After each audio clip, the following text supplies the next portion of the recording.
Now, Sir Henry's is a event that you've wanted me to accompany you with a lot, many times. Yeah, the last couple of years I've been going. I mean, it's been going on for over 10 years at this point. And I went for the first time in its 10th year. And since then, I've been to its Halloween event twice. I've been to its Christmas event twice and its Valentine's Day event twice. And I was really happy for you to join me on its inaugural, like, old Western ghost town and barbecue event. It's amazing. So number one, it was a really positive experience, but just like that's it's like, well, we're doing an event in April. It's like, April? Well, what holiday is in April? It's like, no, not a holiday. We're doing like a ghost town, like a Western ghost town. It's like, oh, in April? Like, yeah, 2 weeks before Easter? You're like, sure, fuck it. And it was awesome. Yeah. We didn't do any of the barbecue just because that's not why we were there. But we did manage to get through both of the trails, which it is called Sir Henry's Haunted Trail. Mm-hmm. And so fuck me for being so surprised. And it's like, oh, wait, it's not a house? Like you're just walking into the woods. Pretty much. And like they've built little facades and stuff. But yeah, you're going into the woods. You're walking into the forest. Do you know what surprised me the most about it, though? What? A friend of ours, Danny, was there. Mm-hmm. And Danny was like, oh, yeah, the whole thing is like a family experience. So I am under the impression that she's suggesting it's for families. Oh, okay. When she first said that, that's what I thought. But no, lo and behold, what she meant was that it was built by this family. Mm-hmm. And maybe family like in a loose sense, but like a group of people that are very intimate with each other. So the first one we walked through, and I've actually forgotten the name of the trails. The first one on the right as you enter was Curse of Deadwood Mines. Okay. I know the other one is Pale Riders. Yeah. Because they got that big fiery sign. It was really, really well done. But yeah, no, going through that house, the first one that we did, the mines, was traumatically surprising. Because of one reason. There are kids doing the haunt. like there are scare actors, but they are kids. And I mean like 5-year-olds. Yeah, because you do have like you have adults who are scare actors, more of the face characters and things like that. You definitely have some people who are teenagers or like still in high school or just out of high school. And then you have literal children. And like we're going through the house and it's like 9 o'clock at night. Yeah. And it's like, guys, you have school tomorrow. What are you doing? It was bizarre. I guess it was a Saturday night, so it's not like they had school, but it was still like, maybe that's why they don't do the event on Sunday. Yeah, like, they didn't for that weekend. Half of our cast, have their spelling test tomorrow. But it was like, it was jarring, dude. It was, and it's scary. Yeah, it's like I have gone through houses for Halloween. I have gone through houses for the movie. I mean, and things like Insidious and all of the, the horror nights houses that their team has created. Right. And there's some pretty fucked up stuff out there. Like there's some really good scares and some really fucked up visuals, but nothing compares to rounding the corner and a literal child in overalls going, "You're gonna die." It's like, oh fuck. Nothing can train you for that.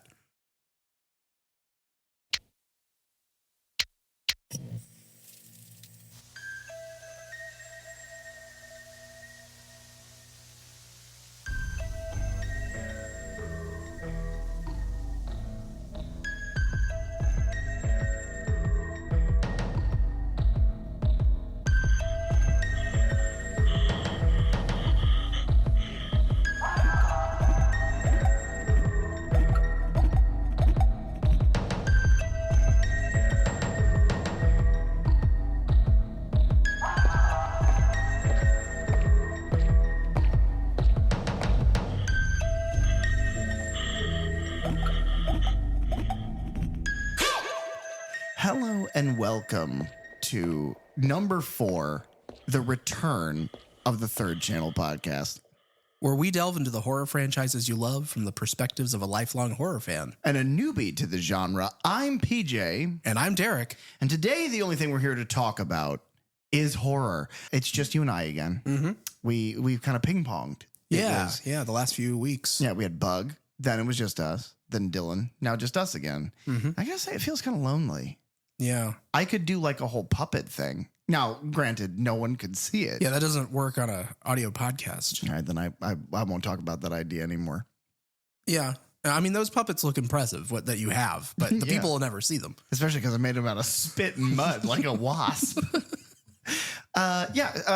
We were talking about, before we decided out of, just necessity to just kind of throw our intro in there, we were talking about Sir Henry's. Yeah. And just as a bit of, housekeeping, I think that it's good for folks that listen to us that may be in the area who don't know a lot about local haunts. Mm-hmm. Obviously you've got in the Tampa Bay area and even in Orlando, you've got so many that have billboard. Yeah. I mean, not even counting like the Zoo Boo and the Not So Scary and those things, which are fun. Yeah. And I've done both of those and they're quite fun. But like the Horror Nights, the Hallow Scream, the Screamageddon even. Like I've done that once.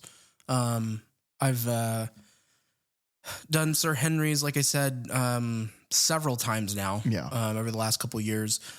Danny, who you mentioned, a listener of the show. Yeah. Her and her husband, Greg. Yeah. Longtime friend of mine. I've known Danny for probably as long as I've known you. I met her at USF. And what are you guys going to do a podcast about? I don't know. We'll figure that out though. Okay. All right. But Danny was one of those people who we basically became friends because of our love of Horror Nights. Okay. And so it's gone from there.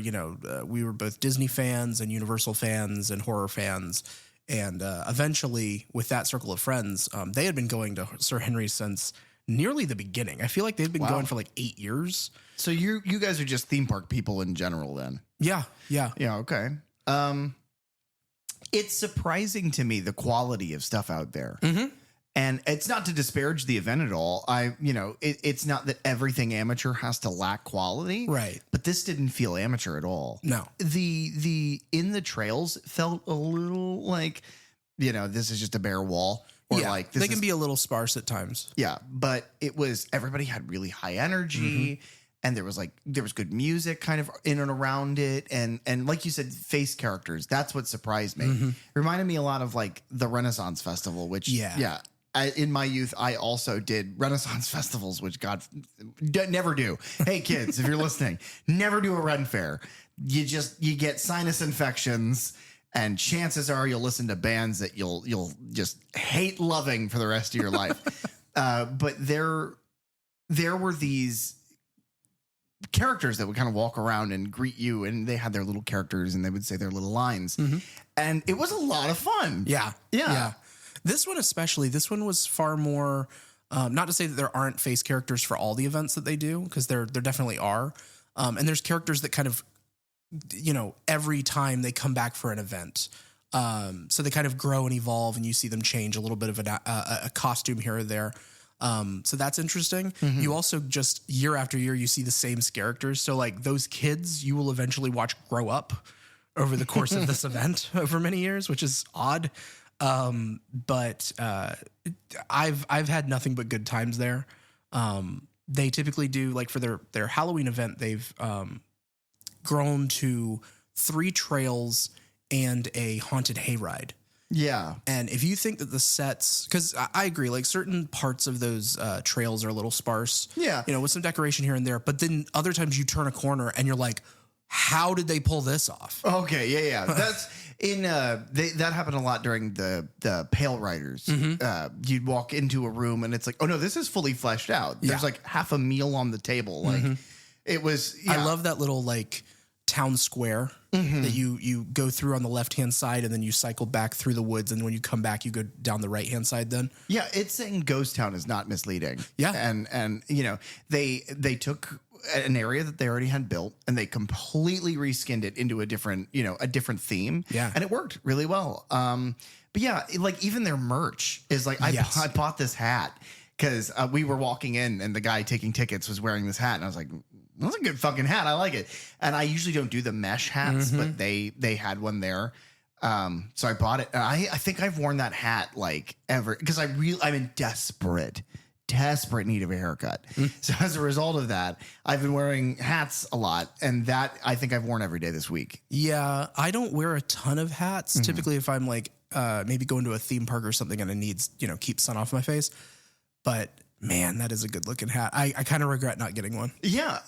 But so if you're local, if you're in the like kind of Tampa Bay, St. Pete, Clearwater area, and or even, if you live in Plant City, you obviously probably know if you're in about the Polk County area as well. It is a lot of fun. It is cheap. That's the thing that surprised me, I think, the most. My ticket, I think, was like $30. Pretty much. Got entrance, got me into each trail. But yeah, no, it was a lot of fun. So just kind of keep it, if you like this stuff and you're dying because you're not in the Halloween season yet, so you don't have any of that stuff to do. Keep an eye out for that because who knows what they're going to do next. Yeah, Sir Henry's, I like to think they keep the spooky season going for like half the year. Yeah. And the last 3 years, it just keeps evolving. Every year that I've been going, they've added a new event. It's that saying that people will throw around, like, if he wants to, he will. It's like, well, if they want to, continue to do haunted houses, ghost town, why the fuck not? But yeah, hopefully somebody from that event, we'll have to tag them because we've talked about their event and how much fun it was. We'll have to tag them. And then we'll also have to tag Tubi. Yeah. Another bit of housekeeping. Tubi. If you hear this, if you work for Tubi or know somebody who works for Tubi or have watched Tubi or have socials that you can at Tubi with, please, Tubi, we love you so much. Our love for you is boundless like the ocean. It is quiet like a ghost town. I don't know what that means.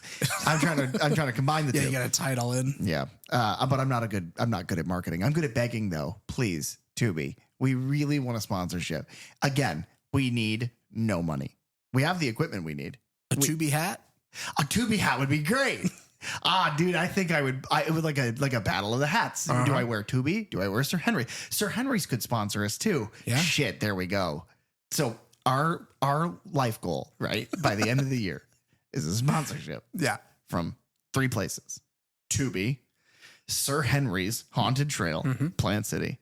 And then the third one, this is ambitious. There is a horror event, like a horror convention in summer called Spooky Empire Mayhem. And always comes into the area. Now, with the hurricane last year in October, the main Spooky Empire event was pushed around and a lot of people had to cancel dates. Yeah. So I missed my opportunity to meet Mr. Clive Barker, who created one of it's my letterbox in my top 4, which is Candyman. I absolutely love him. I love his work. The things we've seen that he has a creative hand in, I always am drawn to. Yeah. I love Clive Barker. So I have a chance to meet him. So I know you're thinking, you want a sponsorship from Spooky Empire. Right. No, I want a sponsorship from Clive Barker. Oh my God. Yeah. I want Tubi, Sir Henry's, and Clive Barker. Those are the 3. Yeah, I think that's achievable. So if you're out there and you love us, we love you too, by the way, audience. Please like and subscribe, share to your friends. Comment if you'd like. Send us a text message. Buy us a cup of coffee. Do any of those fucking social media things. Yeah. Speaking of something we haven't really talked about or pushed in any way, but has been available. If you listen, if you enjoy our show, and if you wanted to give back in any way, there is a link down in the descriptions for each episode where you can actually, I don't know if it's like a pledge. I don't know what it is exactly, but you can give back. And that basically just would go back into the cost for us hosting these episodes and, the equipment and things like that. And then just kind of as we move forward into other ventures that we've talked about on here before. So we're still working on a website. We're still working on merchandise and other ways that you can support us in those ways. And hopefully we'll soon have our own hats. That's true.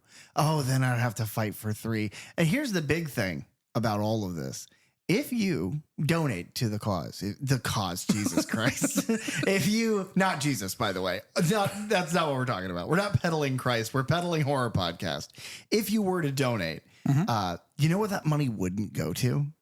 It wouldn't go to a Tubi subscription because you don't need one. You don't. Because Tubi, despite its huge catalog of films and TV, is free. Tubi, official sponsor. I can't say it. I'll get sued. Please. As fun as this is to talk about the trail that we went on, and as fun as it is to talk about like sponsorships and whatnot, we do have to get to a point where we discuss Halloween 4. Well, actually, okay. I'll use that. So you've talked about in our Halloween discussion how the first time that you watched that film, the John Carpenter original, was because you had gone through the house for Halloween at Halloween Horror Nights in Orlando. That was actually the second time that HHN Orlando had done a house version of Halloween. Okay. They'd adapted it several years prior to that. And then I believe it was 2 years after that, they did Halloween 2. Okay. And then 2 years after that, they did Halloween 4.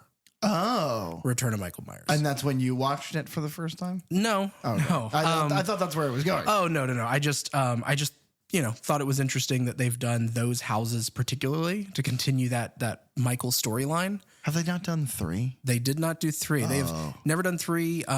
There's always rumor more out of Hollywood than Orlando. Like somebody sees a facade going up and they go, "Oh, that's the factory. They're definitely doing Halloween 3," and it hasn't happened.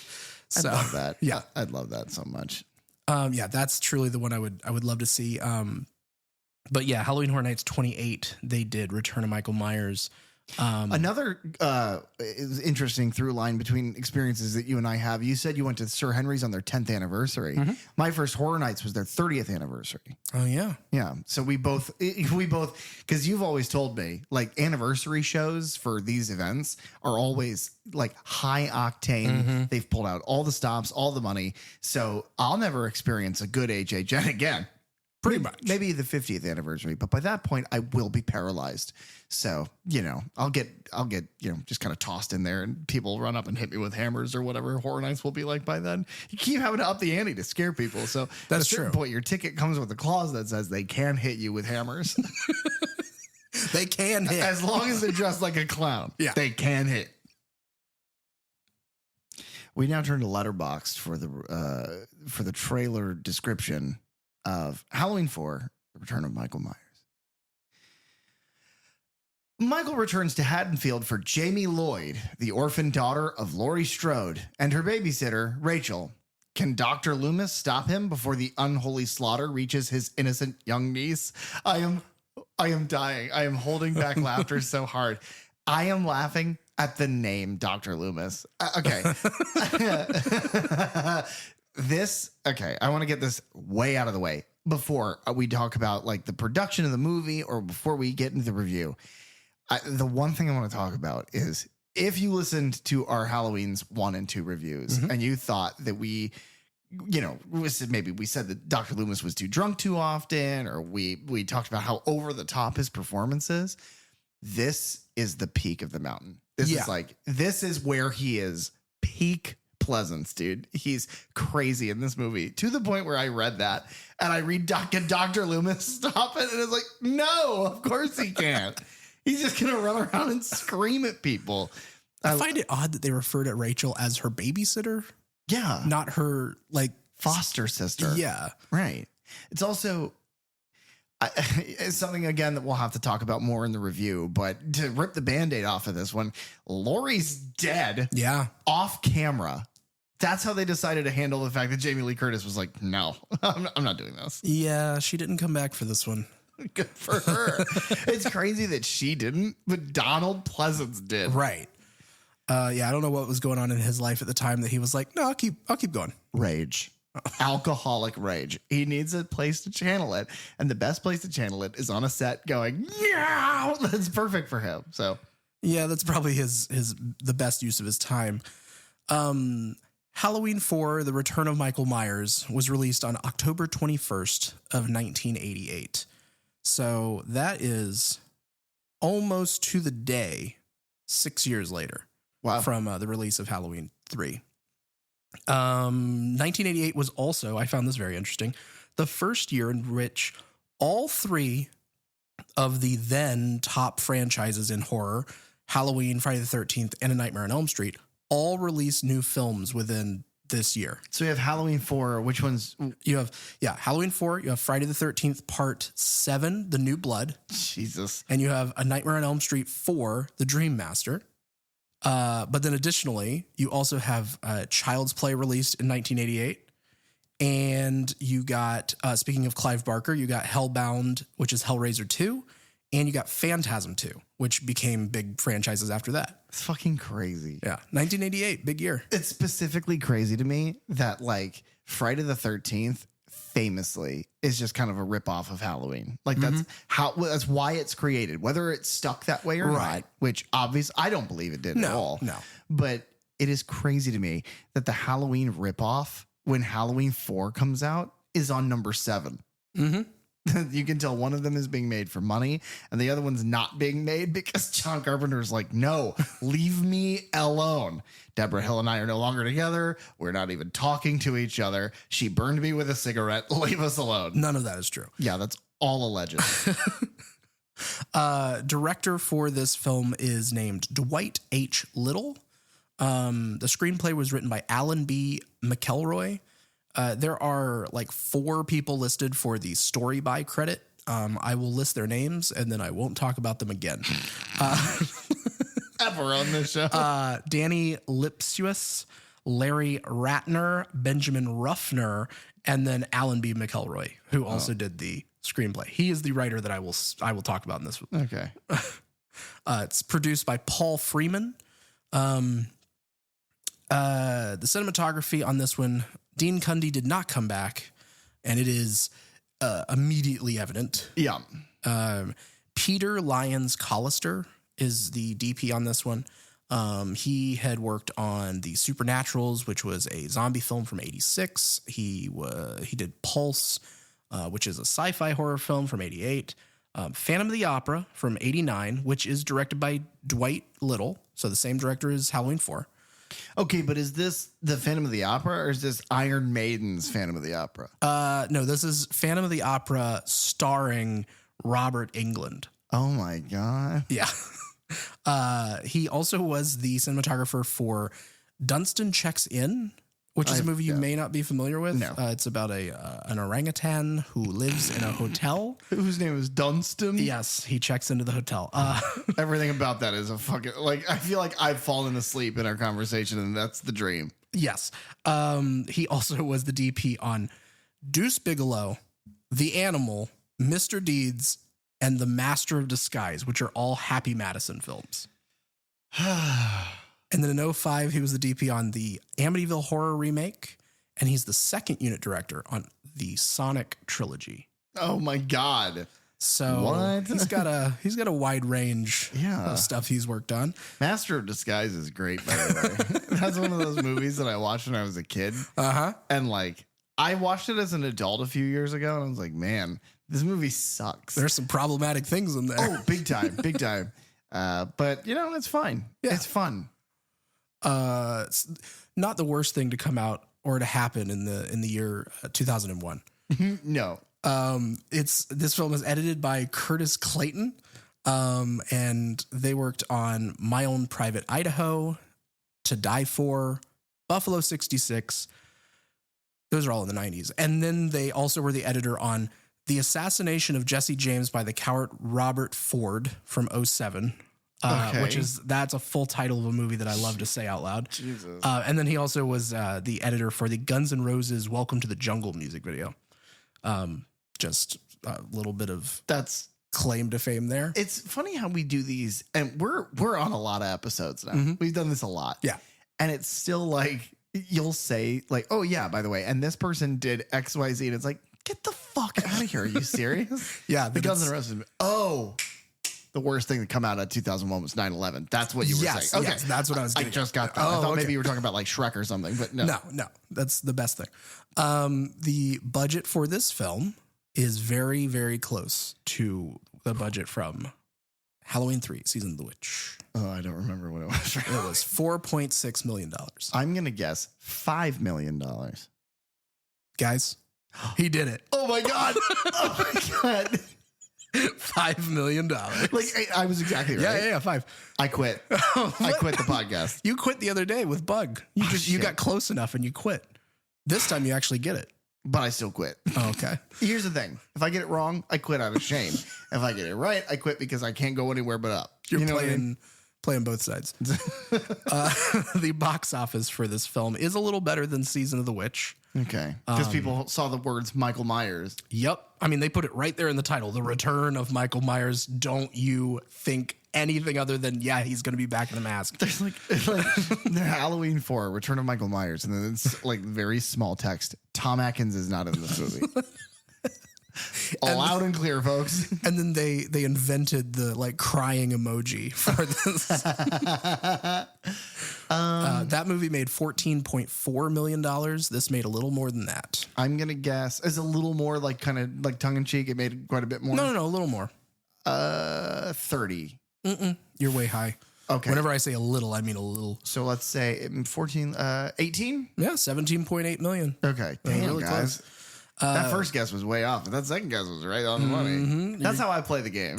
I go way far. That's what I'm going to start doing. Like, how much do you think this movie made? I'm at $20 billion. It's like, well, no, rein it in. No, 20 billion domestic. Oh, wait, what? Yeah. When it hit international, dude, it broke new ground. Production companies are Truncus International Films, which is formerly Compass International Pictures, okay, which is the production company on the first 2 Halloween films. That's the production company by Irwin Eblums, which is a name we've said several times. And then it's distributed by Galaxy International Releasing. So the director, Dwight Little, I believe this was like one of his very, very first films. He had done a movie called Bloodstone in 88, which is an action adventure. He did Phantom of the Opera starring Robert Englund. He also directed Rapid Fire, which is an action film from 92. He directed Free Willy 2, The Adventure Home. Oh my God. Anacondas, The Hunt for the Blood Orchid in 04. He directed the Tekken film, and he did a couple episodes on From Dusk Till Dawn, the series. This is the first time I've heard that there was a Tekken film. Yeah, I guess there was a live action Tekken film in like 2010, either 2009 or 2010. That's crazy. I found out the other day that there's a Dragon Ball movie. And Dragon Ball Evolution? Like an American live action dragon. And apparently it's like fucking trash. Yeah, it's Last Airbender bad. Ooh. I'll have to never see that. Yeah, please don't. The writer, Alan McElroy, he worked on a TV thriller called Wheels of Terror. He also worked with Dwight Little on Rapid Fire. And then he wrote the 1997 live-action Spawn film. I love that movie. Yeah. Even though it's terrible, I love that movie. And then he was also the showrunner on Todd McFarlane's Spawn, the HBO animated series. Oh, that's awesome. And then he wrote Wrong Turn in 03, The Marine, which is an 06 John Cena film. Oh, God. And then he also was the writer on Tekken. And then he, I guess, wrote the Wrong Turn 2021 like reboot of that franchise. That's a franchise I've never seen, the Wrong Turn series. But I think there's like 5 or 6 in that one. Producer Paul Freeman, he was mostly a TV producer, but he did produce Tarantula's Deadly Cargo, which was a TV horror film. And then he returns as producer for Halloween 6, H2O, and Halloween Resurrection. For whatever reason, he did not come back for 5. The score is a name we've heard before, Alan Howarth. He had worked with Carpenter for Halloween's 2 and 3. He also works with him on a lot of his other scores. But by himself, Alan Howarth had done, he does the score for Halloween's 4, 5, and 6, the horror films The Dentist 1 and 2, and then some really crappy, like straight to DVD horror films called Boo, Basement Jack, and Hansel and Gretel. Hold on. I'm sorry. We can't very quickly move away from Basement Jack. Okay, I don't have any more information on that. So, well, yeah, because you can't find it. You have to find it in the dark, creepy part of the video store. Yeah, and I don't want to do that. Where other people are doing a Basement Jack. Oh, I didn't even take it as that connotation. That's hilarious. What? I guess that speaks about my character. I took it as a person's name. Hey, how's it going? I'm Basement Jack. It's like, well, come on, like man. Stoop Kid. He lives in the basement, I assume. Like, come on, Jack. Let's go out. I can't leave the basement. That's my life. We've already talked about it, but thankfully Donald Pleasance returns as Dr. Samuel Loomis. Oh, yeah. As he will in the next couple films. The producers had asked Jamie Lee Curtis to reprise her role as Laurie, but she had basically become a big success in the film industry. A megastar, yeah. With, roles in films like Trading Places and A Fish Called Wanda. And so she declined. And then so her character was written out as having died 11 months before the events of this film. Michael Myers was originally, because they do refer to him in the credits on this one as Michael Myers, not The Shape for the first time. Weird. So originally he was being performed by Tom Morga, who was he is like a stunt performer who he goes uncredited in most of the things he's done. That's sad. But he portrayed Michael for the first like half of Halloween 4. They weren't happy with his performance, but like certain shots of him still remain in the film. Mainly like the scene in the gas station, like diner where Loomis sees him for the first time. Mm-hmm. He's all bandaged. Yeah. And there's a couple other just random shots here that they had picked up like in the first half of the filming. And then they ended up replacing him with George P. Wilbur. But before we move to Wilbur, I will say in 1985, Tom Morga, who got replaced, he had portrayed Jason Voorhees in Friday the 13th, A New Beginning. Okay. So he plays Jason in that, except for the opening dream sequence of that film. Okay. And then in 86, he portrayed Leatherface in the bridge scene at the beginning of Texas Chainsaw Massacre 2. Weird. So he is the only actor to play Jason, Leatherface, and Michael Myers. Do you think he's been Freddy as well? Not that I'm aware of. That's pretty amazing. Yeah. I like facts like that. And when we get to later Friday movies, we will get to talk about another kind of interesting thing like that with Kane Hodder. Yeah. That's a fact I do know, but I am excited to get to that point. But he is replaced by George P. Wilbur, who is obviously George P. Wilbur. I love him. He would go on kind of to get away from the fame that Halloween 4 brought him, because he was so successful from this film that people would like hound him at home, and the paparazzi. His life was crazy. So he actually left Hollywood, changed his name from George P. Wilbur to Tom Tucker, and became a news anchor in Quahog, Rhode Island. This is sounding oddly familiar too. That was just an episode of Family Guy. Yeah, but Family Guy happened. That's based in truth? Yeah, all of that's real. Okay. So he moved like away from Hollywood after being like, he did uncredited work as a boxer in Escape from the Planet of the Apes. And then, of course, he was in a sci-fi horror film in 1979 called Parts, the Clonus Horror. And then he worked with Stephen King with Firestarter and The Running Man, those two Stephen King adaptations. He's also in Ghostbusters 2. Who is he in Ghostbusters 2? He's the bailiff. Oh, my God. Okay. And then he would reprise his role as Michael in Halloween 6, Curse of Michael Myers. And then he moves to Quahog. Is that what you're saying? Yes. Yeah. That's a really good way to have kept that bit up. He's not in 5? No. Weird. Yeah. Why doesn't anyone come back in 5? I don't know. We'll get to it next week, I guess. The mask is super weird in 5 too. I've heard, and I think I mentioned this before, but I think that's a rights thing. Maybe. I guess we'll find out. Yeah, I'll look into it. Man, fuck this franchise. And people are like, Halloween, man, that's the most important. It's like that first one. Yeah, absolutely. The second one, kind of. The third one for like a cult thing, definitely. And then all of these other ones, it's like, they're if fine. you like them, great. If you love them, John Carpenter, he was approached to do a Halloween 4. And like they had done with 3, John and Deborah really wanted to keep with this anthology idea. But Mustafa Akkad was very much against that and was like, no, we want to go back to the, winning formula of Michael Myers and make it a slasher film. We were watching behind the scenes stuff for 3, and I think it was Mustafa Akkad, and like a talking head was like, I don't know why they decided to go away from Michael, but it was fucking stupid. And he's like he's furious. Yeah, he doesn't mince words whenever he talks about these movies.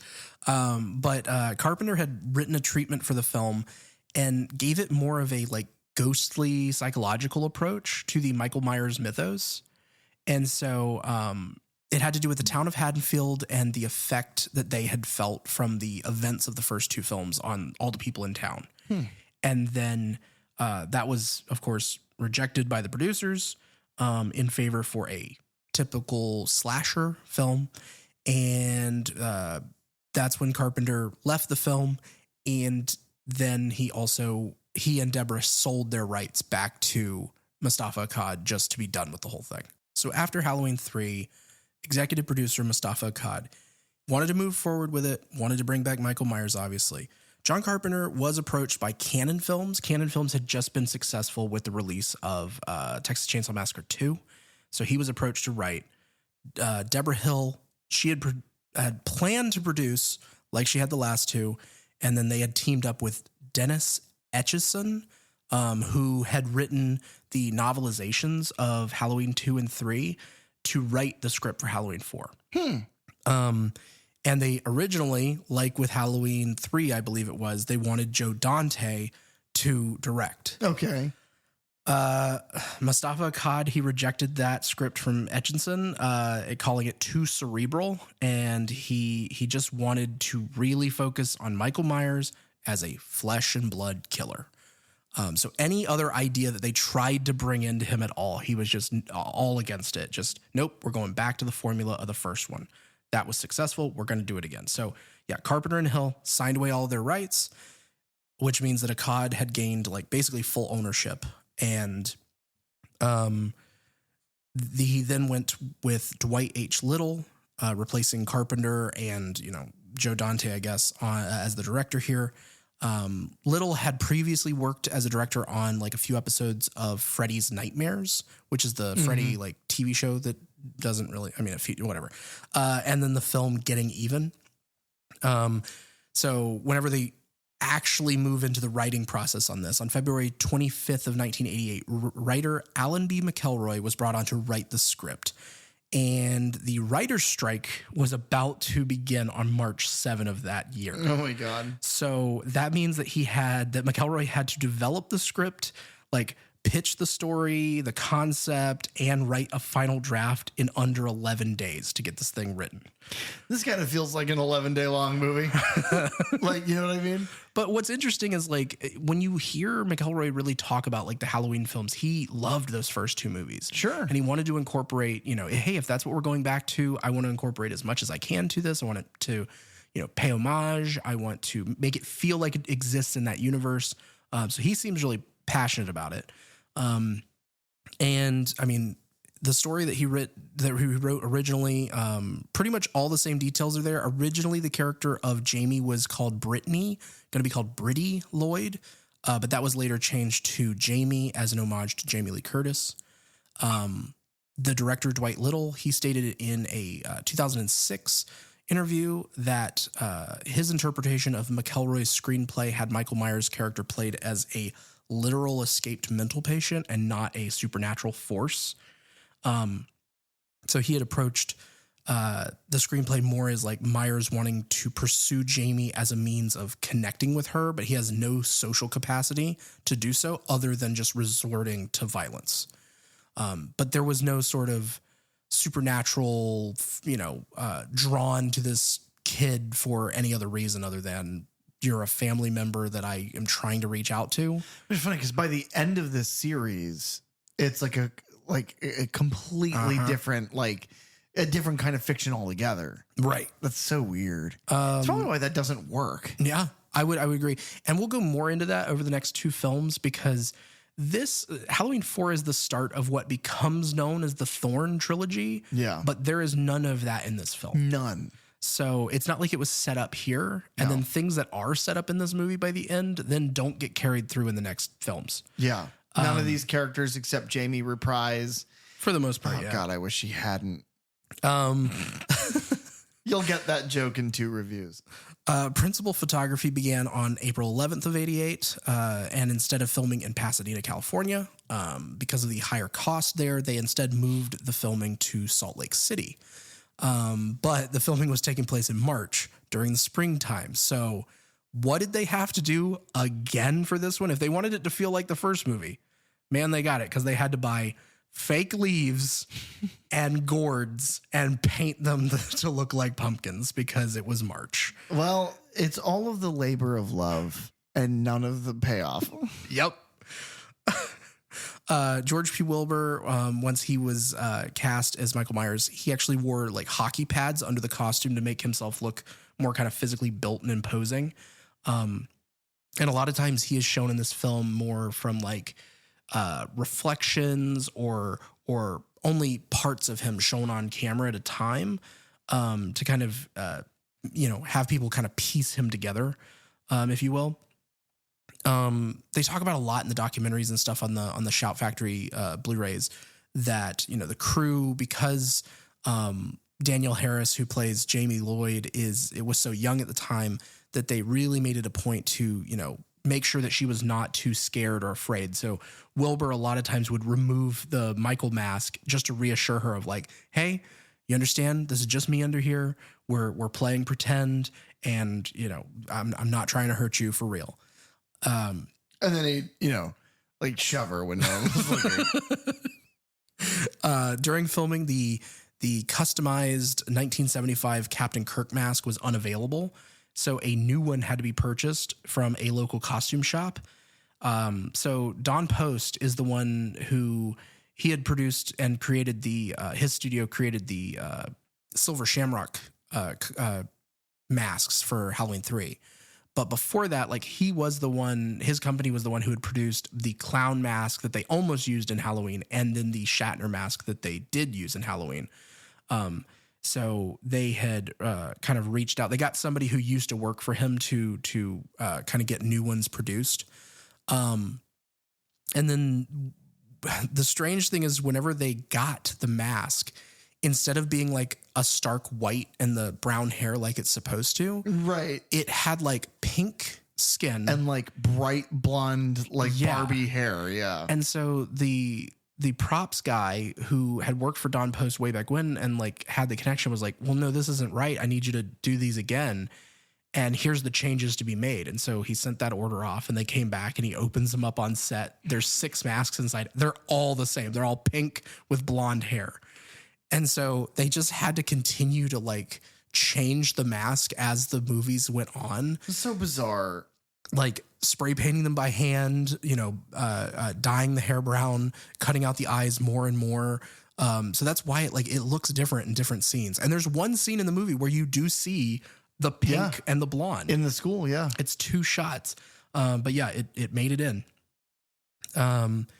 And the basically after viewing, kind of like whenever they worked on Halloween 2, after viewing the film's rough cut, Dwight Little and Mustafa Akkad, they decided that the film's violence was not enough.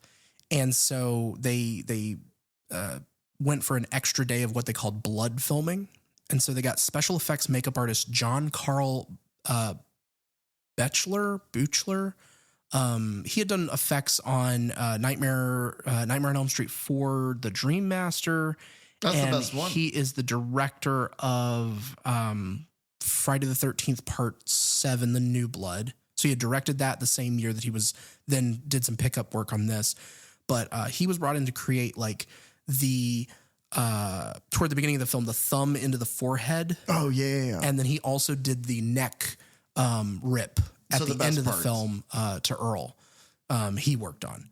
And what they kept talking about on the documentaries is like Mustafa Akkad throughout the production of the movie, the main production stretch there, he was like, I want this to be like the first one. So like blood to a minimum, blood to a minimum. We're not about all the blood. We're not about all of that. We wanted to keep it like, more ethereal, more atmospheric.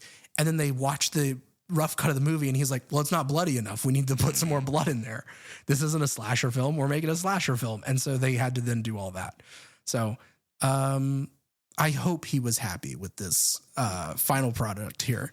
Yeah, especially hearing like, oh my God, you had this movie written by John Carpenter. Like he gave you what, this is the opposite of George Lucas writing episode 7 and giving it to Disney.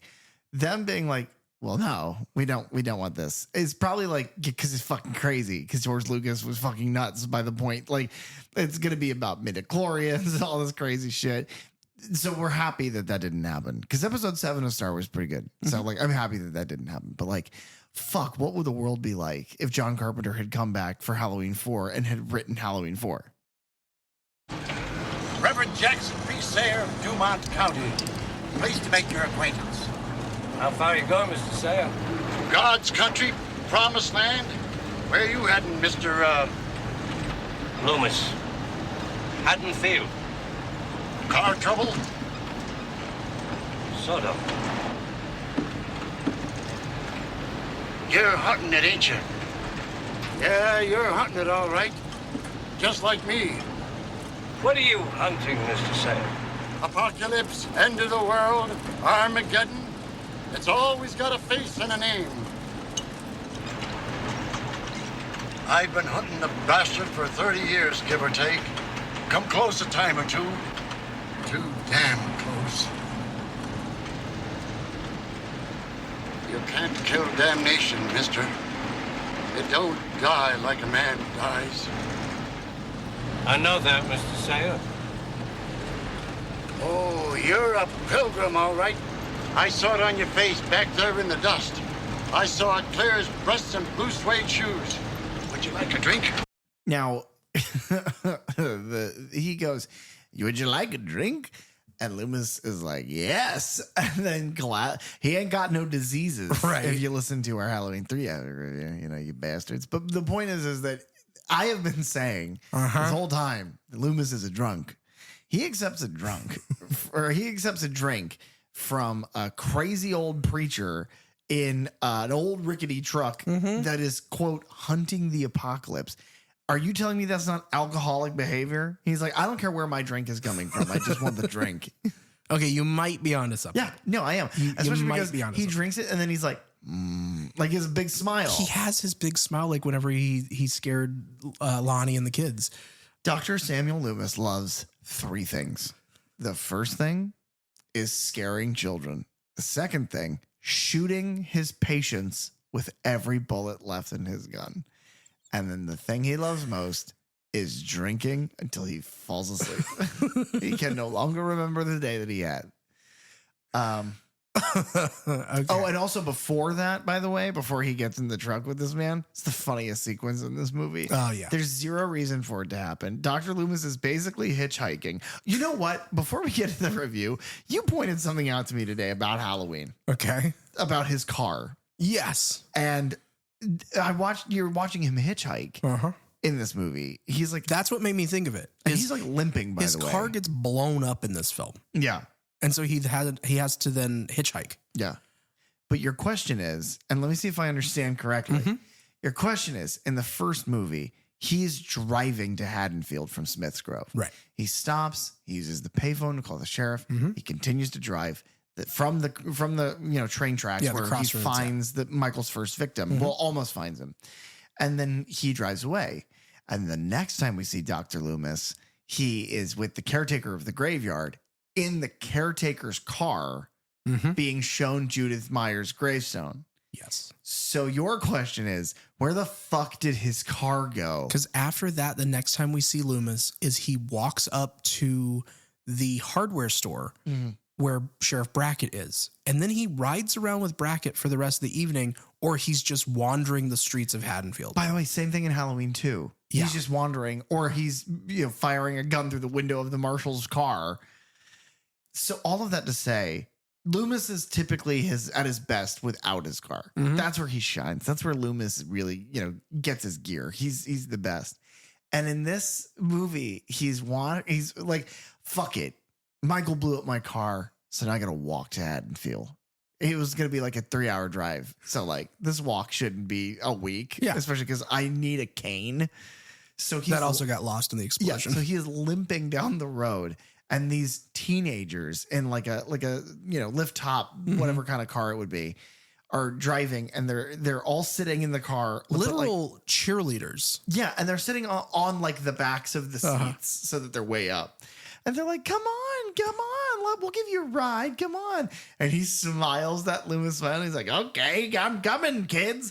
And then he gets right up. They're like, come on, old man, get in, old man, get in. And he goes to get in, and they peel off and like kick sand into his face.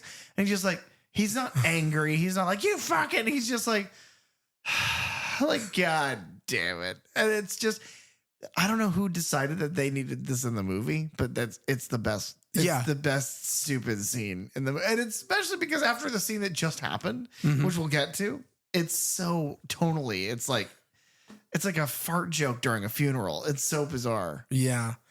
The best part of the movie to me is the very opening, which is typically not a good sign. Right. The opening sequence begins with a title, much like the other two films. Actually, with all three of the films, they start with titles of October 30th of 1988 in this case.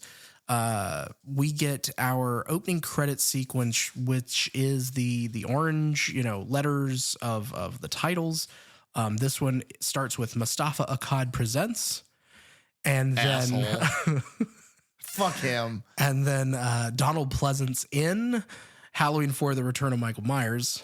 You get an introducing of Danielle Harris. Because it is her first film. But what I love about this opening is something that it just truly feels like Halloween, like the fall season. And I think it does a great job of just kind of building the tone. It's much in the same way that Halloween 78 ends with like still images of, all these different set pieces throughout the film. This starts with different, kind of still images of like tractors and jack-o'-lanterns and old skeleton decorations on barns. Yeah. And, brown leaves and like scarecrows and things. It's just very fall. It's very where they're supposed to be taking place. Like it's, looks like Haddonfield. It feels like Haddonfield. And that's the thing is like the one thing that this movie does better, I think, than the very first movie, which is almost nothing. But one of the things I think it does much better is where they shot looks like Haddonfield. It looks like the way they describe Haddonfield to be in a movie that was shot in LA.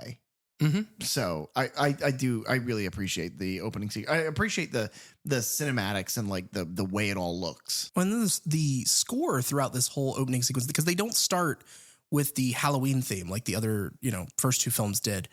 And instead it's really like this kind of subdued, reduced, there's a lot of like wind noise, and it's just kind of like spooky, creepy kind of sound effects. Sure. Playing across these kind of like fall Halloween shots. But I don't know. I just think it's very effective at building our setting. It's evocative to what the franchise has been saying all along. A quiet Midwestern town where nothing bad happens, and there's barns, and you're in a suburb of an area that's basically surrounded by nothing. It's in the middle of nowhere. But the first movie, again, we gripe about it in our review. Everyone who watches the movie gripes about it. John, it doesn't look like that. Yeah. It's even like the second movie does it well, because the second movie is like, oh, well, fuck it. We'll put it in a setting that everywhere has. I'll pick the shoddiest hospital in LA and we'll just shoot there. I believe that hospital could be in Haddonfield. It's like a story tall and it's all flat and it seems dated. And even for the time, it seems dated. So shooting this here in what is rural America, that makes more sense to me. Yeah. To everyone.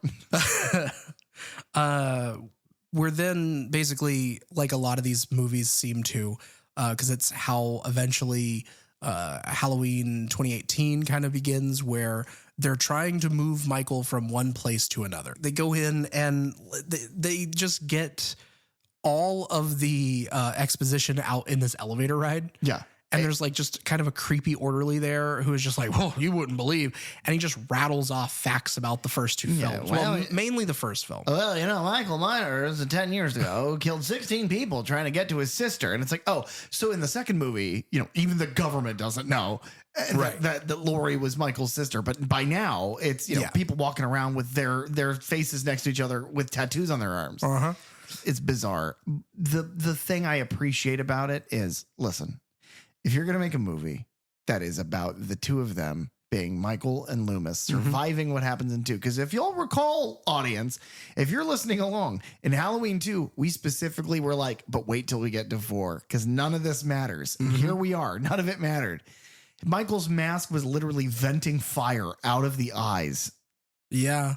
The writer, Alan McElroy, he wanted to start the film with a scene from the explosion at the hospital. Okay. And it was going to show, they were going to recreate it basically, but show Loomis like blown through the wall and out of the hospital.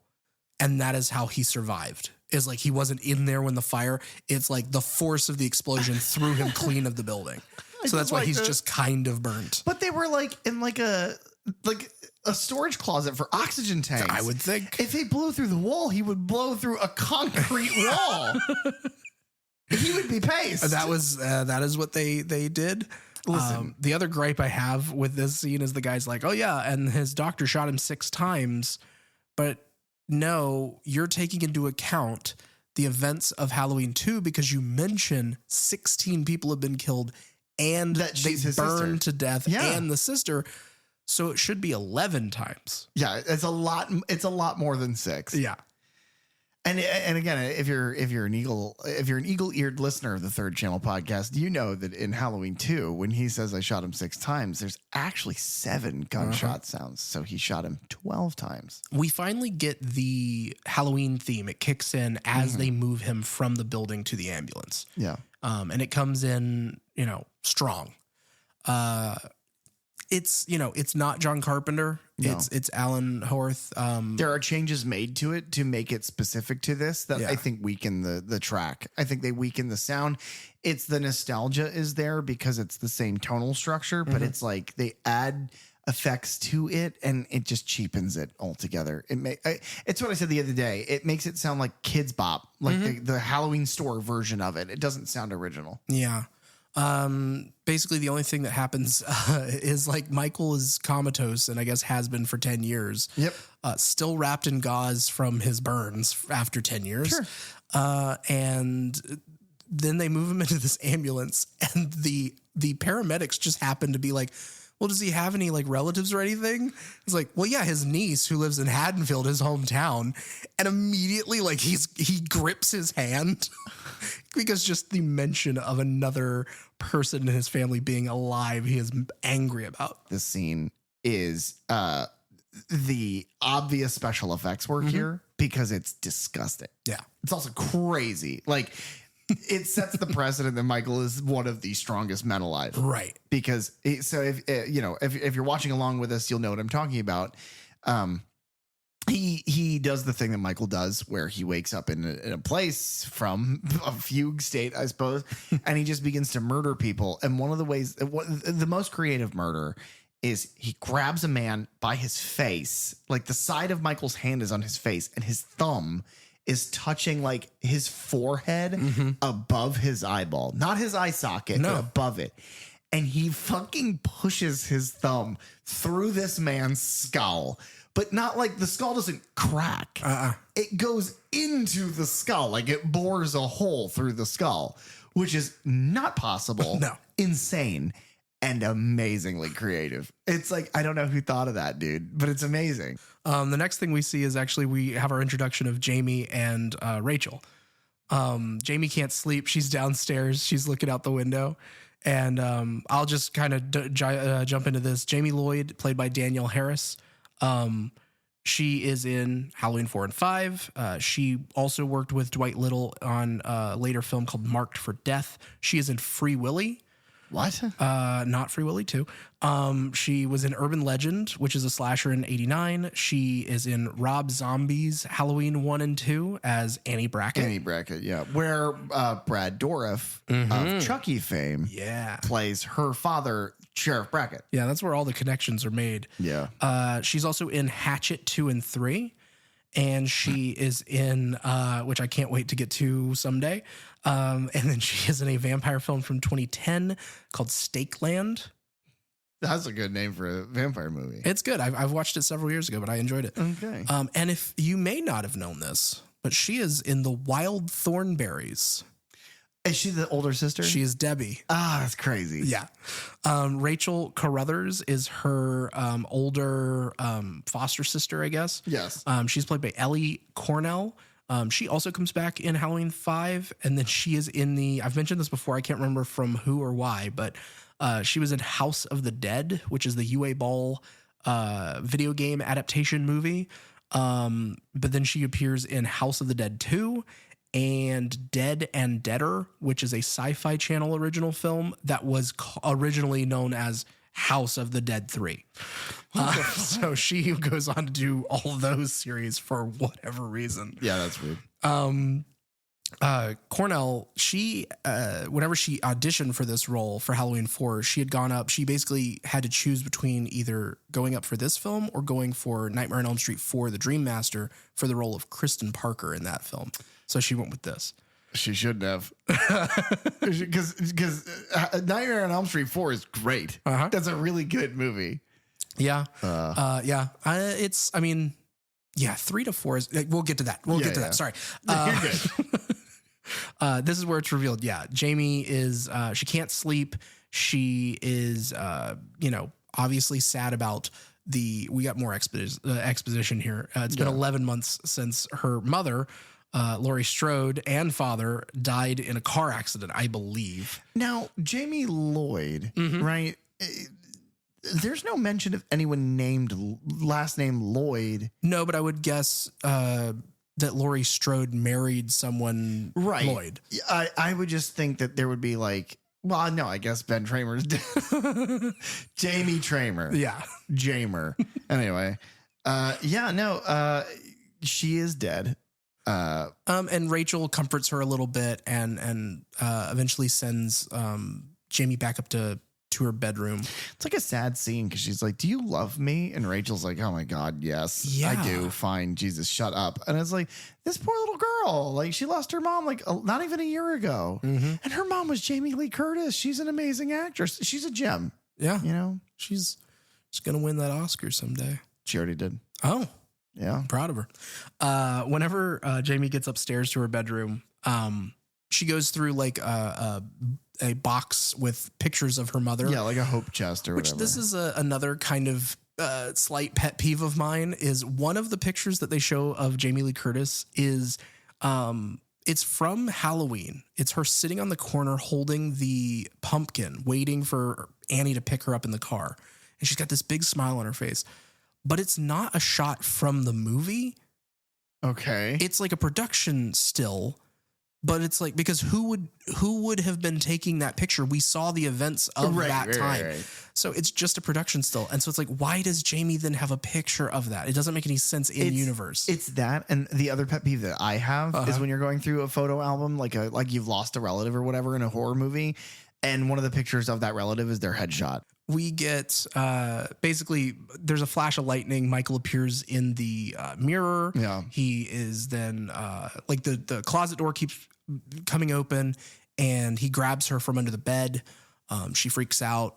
They kind of do the thing where he sits up and turns his head to her. There's a lot of little moments like that they do in this that kind of homage in a way the stuff but the homage here is like it's so poorly done. It's so poorly physically, and I'm not saying that it's the physical performer's fault. It's obviously the director, but the physical performance of the way he sits up and turns, it's like boom, boom, and it's very robotic, very beat. But the original felt organic. It felt like Nick Castle's portrayal, it felt like he was just doing this physical thing that he could do that was a little unnerving. It feels unnatural, unnerving. Yeah, that's the difference. Yeah. This just looks hilarious, especially because, and what you find out listening to the behind the scenes stuff, because you and I watched it after we watched it the first time. Apparently, the production of the film was like, oh, no, he can't see out of the eyes. We got to cut his eyes more open. And it's like, what? We can't do that. Well, we can't do it to have it look good. We can't make those adjustments. And they were like, no, literally just cut the eye holes open because he can't see. Yeah. The problem is that whenever they have like black filament, right, that's on the eye, like on the inside of the eye, so that you don't see the actor's eyes. And so for them to cut the eye holes to be larger, they would then need to put new filament on to fill that space, which is a new set of glue, which needs to dry because it's corrosive and toxic. Right. And so it would basically make the actor pass out and or die, right, if they had done that. So it ends with this roughshod adjustment, which is why in this movie, Michael constantly looks like he's like somebody like Laurie rounds the corner and he looks and he goes, and his eyes get all big. That's what it looks like. It looks like the first mask shocked by something. Yeah, it's not. There's a couple shots where it looks good in the later shots when they're in whatever the Meeker's house. Yeah, whatever the bracket stand-in house is. When they're in that house towards the end, then it looks amazing. That it looks like Halloween 1. It looks like pre-Halloween 1. Like when you see the production pictures of the mask, it looks like they just got the mask and did all the same things, but nobody had worn it yet, and they slapped it on the actor. It looks amazing. Yeah. And then he goes, I like that joke. I like it. But then Jamie, after being grabbed by him under the bed, she runs to the door and there's another Michael. And so it's revealed to be a dream sequence. Yeah. One of the Michaels is Stu Macher. The other Michael is Billy Loomis. Yeah. So more titles. We're in Haddonfield, Illinois. It's now October 31st of 1988, Halloween. If I didn't say it before, obviously 10 years after the events of the first film and second film. We are introduced to like the Carruthers family, Richard and Darlene. It's not important. Not important at all. But he is a dick. He is. Yeah. In the few scenes that he has, I'm just like, I do not like this guy. Yeah. And then really way into the movie, spoiler alert. Why is it that she has to die? He's the asshole. Yeah, I don't know. He gets his fucking tie in his own coffee. And he's like, honey, like it's her fault. Yeah. And she's like, there's a clean one in the laundry by, like your suit or whatever. And he's like, oh. And he like walks off. It's like this woman slaves all day for you and your child and your foster child. You're fostering the niece of a known killer. You better be careful. Otherwise that man might die and his niece might stab your wife with a pair of scissors. It could happen. So watch out. But yeah, the big thing here is just kind of a little bit of family dynamics that we're getting here. Yeah. That Jamie kind of feels like kind of a burden. Yeah. Rachel wants to go out with her boyfriend that night and she can't because the babysitter hurt herself or whatever. And then Rachel does the sisterly thing of like, well, no, everything's fine. Like I can do that any other day of the week. Like not actually a big deal. Let's go get ice cream. So it's a nice little moment. Very familiar to Child's Play too. I was going to say the exact same thing. It reminds me so much of Child's Play. The whole dynamic between Jamie and Rachel reminds me so much of Andy and Kyle. The entire thing. And also, by the way, foster dad in both is a huge dick. So, this is where we finally are back with Dr. Loomis, who checks in with Dr. Hoffman, who's the one who signed for Michael to be taken away from the sanitarium back to whatever the other place is called, Smith's Grove. Yeah. I like this scene because it feels a bit like the Dr. Hoffman character is sort of representative of us. And I'll expand on that. Loomis is like, he walks in and he's like, you're moving him and you didn't even consult me. And then Dr. Hoffman's like, Yeah, I did. You have any idea how fucking sick I am of hearing you tell me about how crazy and evil Michael Myers is? I don't fucking care. Yeah, I moved him. It was the right decision financially. It was the right decision, logistically. And he's like, he's not a man. He's evil on 2 legs. And he's like, yeah, I fucking know. You say it all the time, Dr. Loomis. I get it. And he's like, spare me the speech. I've heard it for years. And that just feels like Hoffman is us going, yeah, we get it. He's evil. You don't have to keep saying it. We understand. But then Hoffman also serves a very pivotal purpose in that he's the reason the movie happens. Mm-hmm. And then I like the moment where he gets humbled because he's explaining to Loomis, well, we put him on an ambulance. Everything's going to be fine. Hoffman's performance is fine. Loomis's performance is amazing. Yes. The makeup on his face looks fucking terrible. Okay, I'm glad you brought that up. Much like they changed the Michael mask throughout the entire length of this production, they also changed the scarification on Loomis's face, because the right side of his face, his right cheek, is burned a little bit up here on his head, and then his hand, and he shows that to Dr. Hoffman. Yeah, he's like, every time I look in the mirror, and then he just holds up his hand like next to his face, like, look. But it's like just kind of a little bit of schmutz. It's like, dude, you people get burns that are so bad they no longer have a face, and you have like a little bit of schmutz. And for the explosion that we see at the end of Halloween 2, it's like, no, you shouldn't have a skull. Yeah, you should look like Freddy Krueger. Many Freddys Krueger. Yes. But what's funny is that they did that makeup and they shot like probably half the movie, let's say. And apparently Donald Pleasance and his girlfriend at the time were watching the dailies one night. He's like in his 70s. Yeah, he was. Yeah, I think he was 69 whenever they shot this film. Nice. And he was 420. Yeah. And so they're watching, and she makes some comment of just like, well, Donald, you look like you have a fried egg on the side of your face. And he like it, and once you say that, oh my God, that's all he could see. And so he made them go back, change the makeup, and they had to reshoot all of his scenes again. But then in the editing room, they got mixed up on the different takes sometimes. Oh no. And so you get mixes of where you still see what looks like the egg, but in the same scene, you'll get the new makeup from shot to shot. Like it just switches back and forth. Now I'm gonna have to watch this fucking movie again. Well, no, I'll just find a rip with all his scenes. Yeah. But no, it's not great. The makeup in this movie really is only ever on him, and it's not good. The special effects makeup for the kills is fantastic, but for his face specifically, it's like, ugh. And Michael has a little burn on his arms that we see as well. Assumedly, there's something under the bandage, but unimportant. Yeah, don't get to see that. But yes, Hoffman is humbled because he's immediately receives a call. Yeah. And the guy on the other end of the phone call is like, hey, is Dr. Loomis in there with you? He's like, yeah. He's like, okay. Well, listen, you're going to want to keep your face pretty still here. You know how Loomis has been saying like that shit about how Michael is like pure evil? Yeah, he quite literally just said that to me. Okay. Well, here's the thing. The ambulance, that we put him on. I was there. Yeah, crashed. What? Yeah, it immediately crashed, like 3 miles away from here.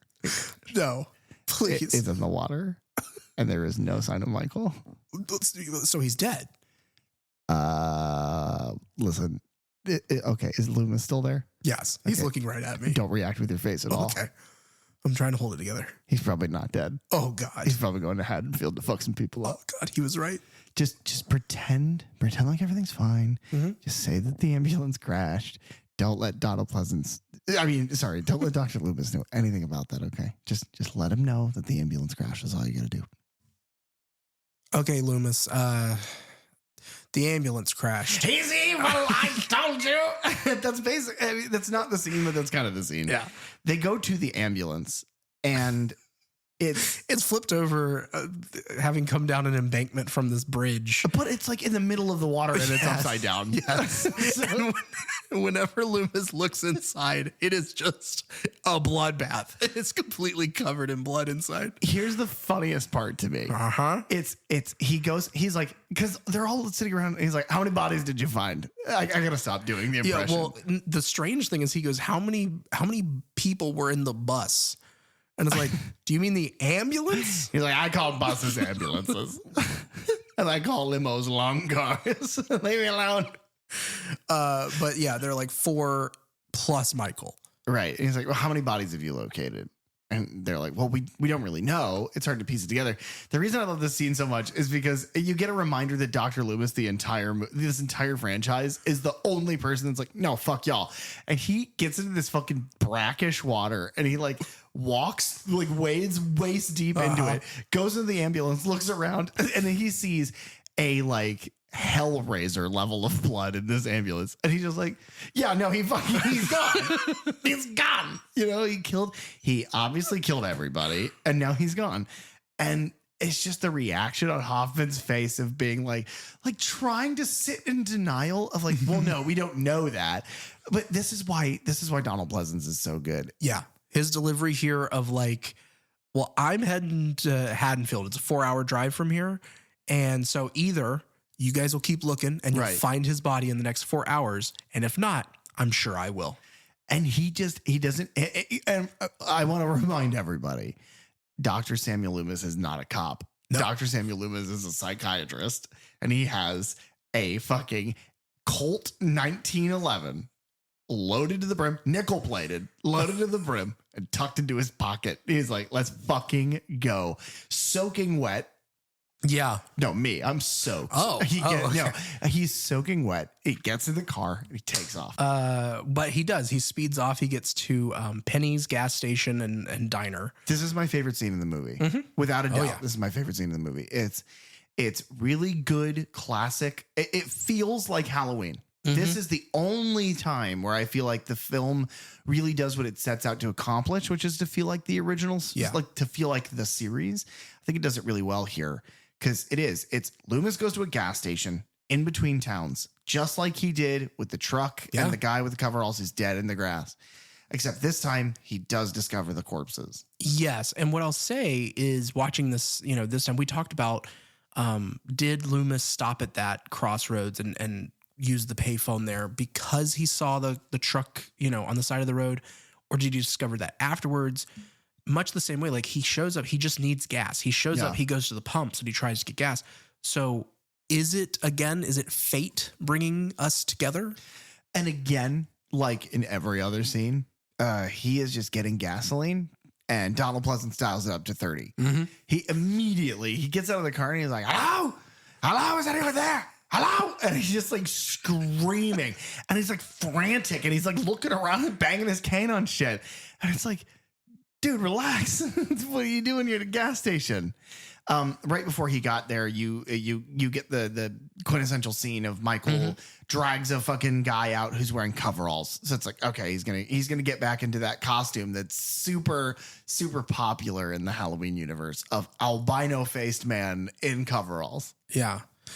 But like for now, he just has the bandaged face. Like, why didn't he just stick with that? I don't know. He needs his mask because Mustafa Akkad says he needs the mask. Oh, right. He's gotta, back to formula.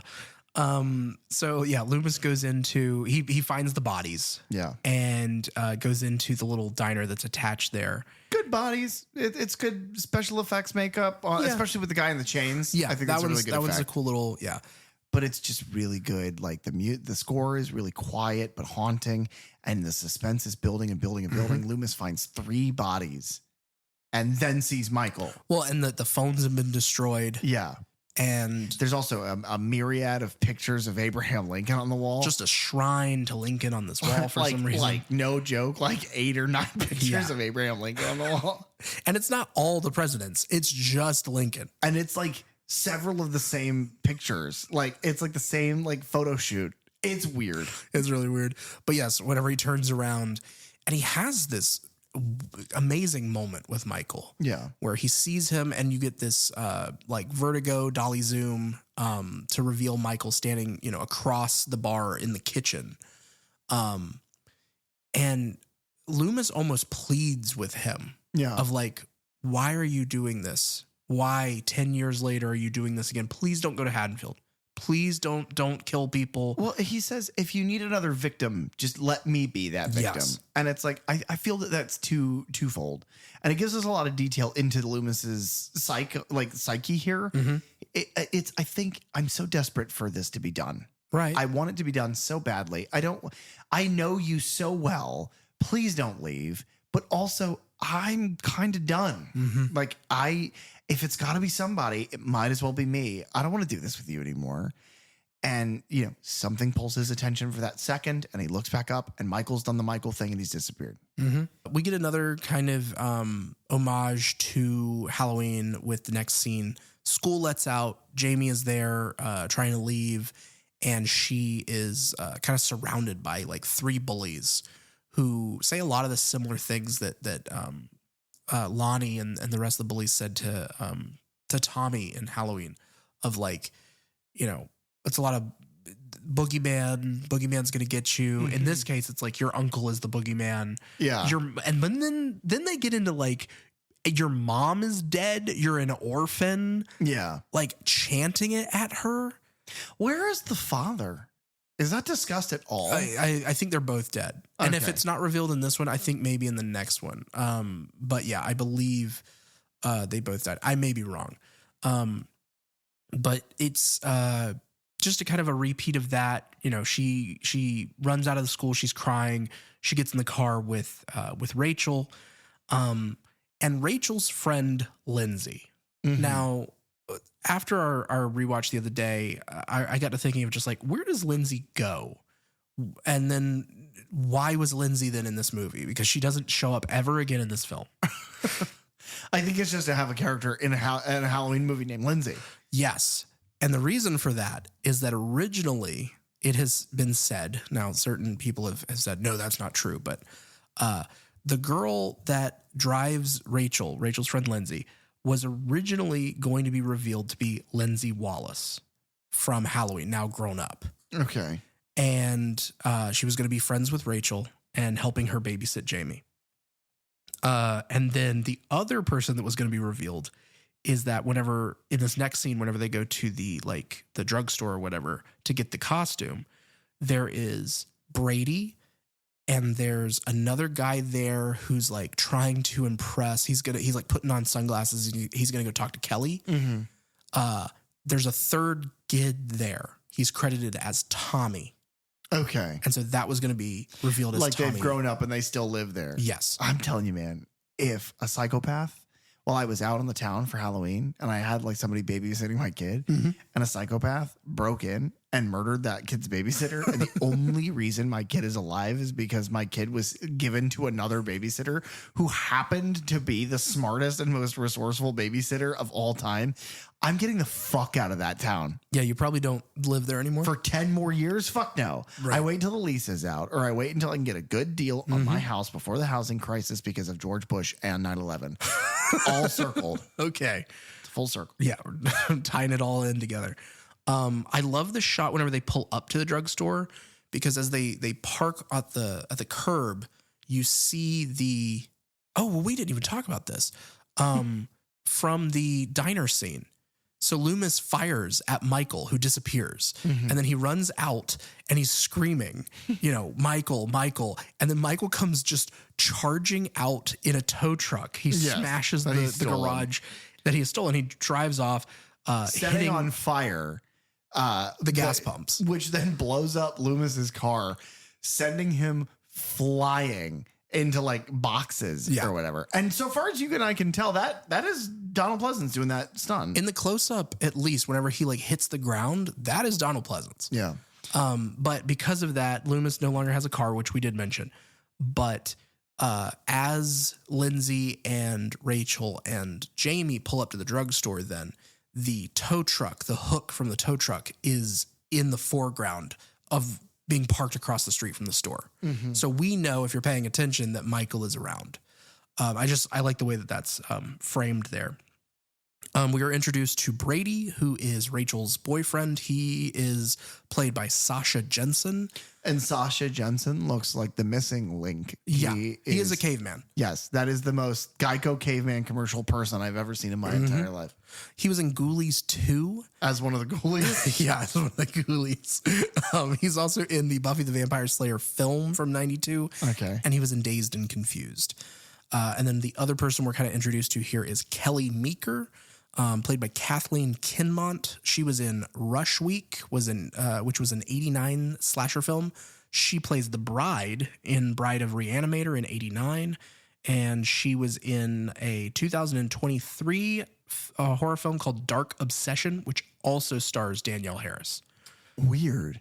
But they work in this drugstore, and Rachel basically says like, hey, sorry, Brady, we're not going to be able to hang out tonight. I got to babysit my, kid sister. And he's also a real dick. He's like, what happens if I come over afterwards? And she's like, no. And he's like, fine, I'm going to fuck that lady over Yeah, there. pretty much.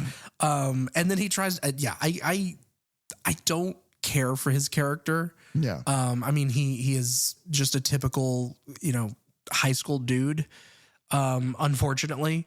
But yeah. The two things that happen in this little store that are important, really important to mention, is number one, we see Michael's mildly burnt hand reach into frame and grab, again, whatever this fucking mask is supposed to be. There's only one left. It must be very popular. Right. Everybody wants to be, needs sunscreen when working on maintenance stuff, the mask. Yeah. And then Jamie picks out her costume, which is a clown costume, like her uncle's childhood. Looks oddly familiar. And she gets a flash of herself in the mirror as though she were Michael holding a knife covered in blood, which makes her scream. She's a good screamer. She's a wonderful little kid actress. Yeah, She's especially great. for this being like her first role. Yeah. She does a really good job. She did an incredible job. At certain points, it's like, oh my God, were they hurting?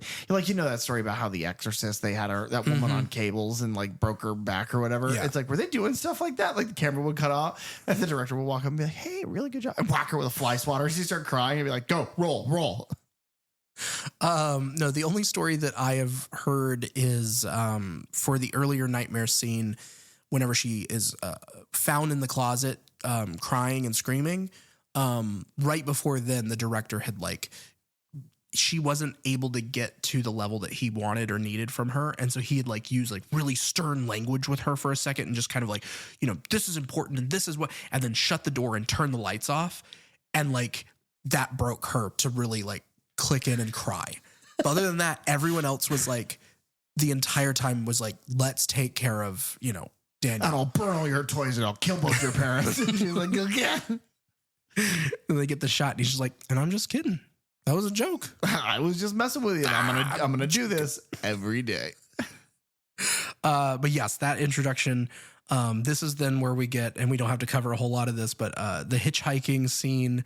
Loomis gets in with Reverend Jackson P. Sayer, who is a wonderful character actor named Carmen Philpe. He was a bum in Escape from New York. Okay. He was he played Hobo Jack in Pee-wee's Big Adventure. Oh my God. Did he really? He is the homeless man who sings Jimmy Crack Corn in Pee-wee's Big Adventure.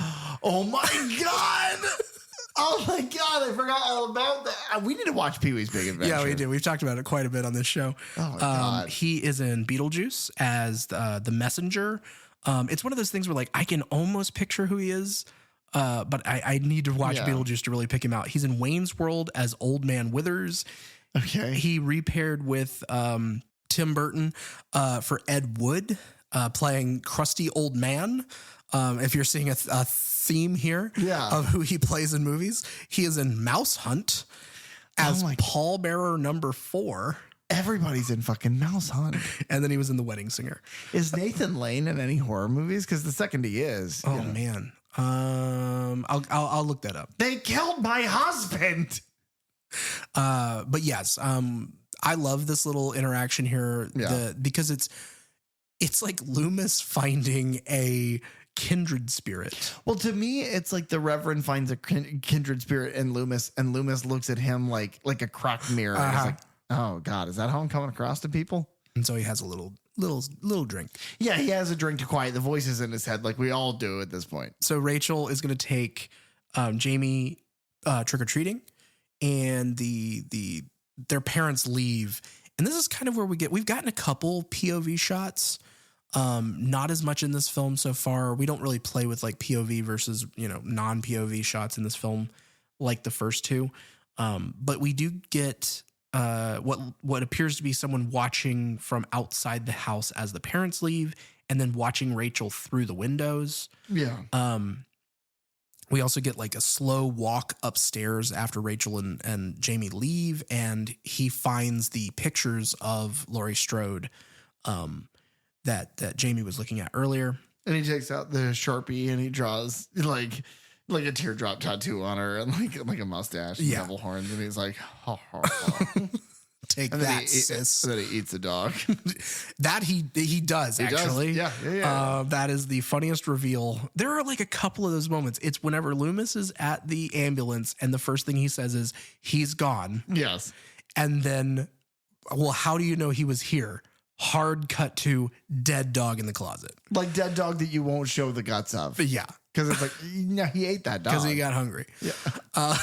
It's like, because the first movie, it's assumed that like, well, he ate the dog because he was hungry and that's all that was around for him to eat is a raw dead dog.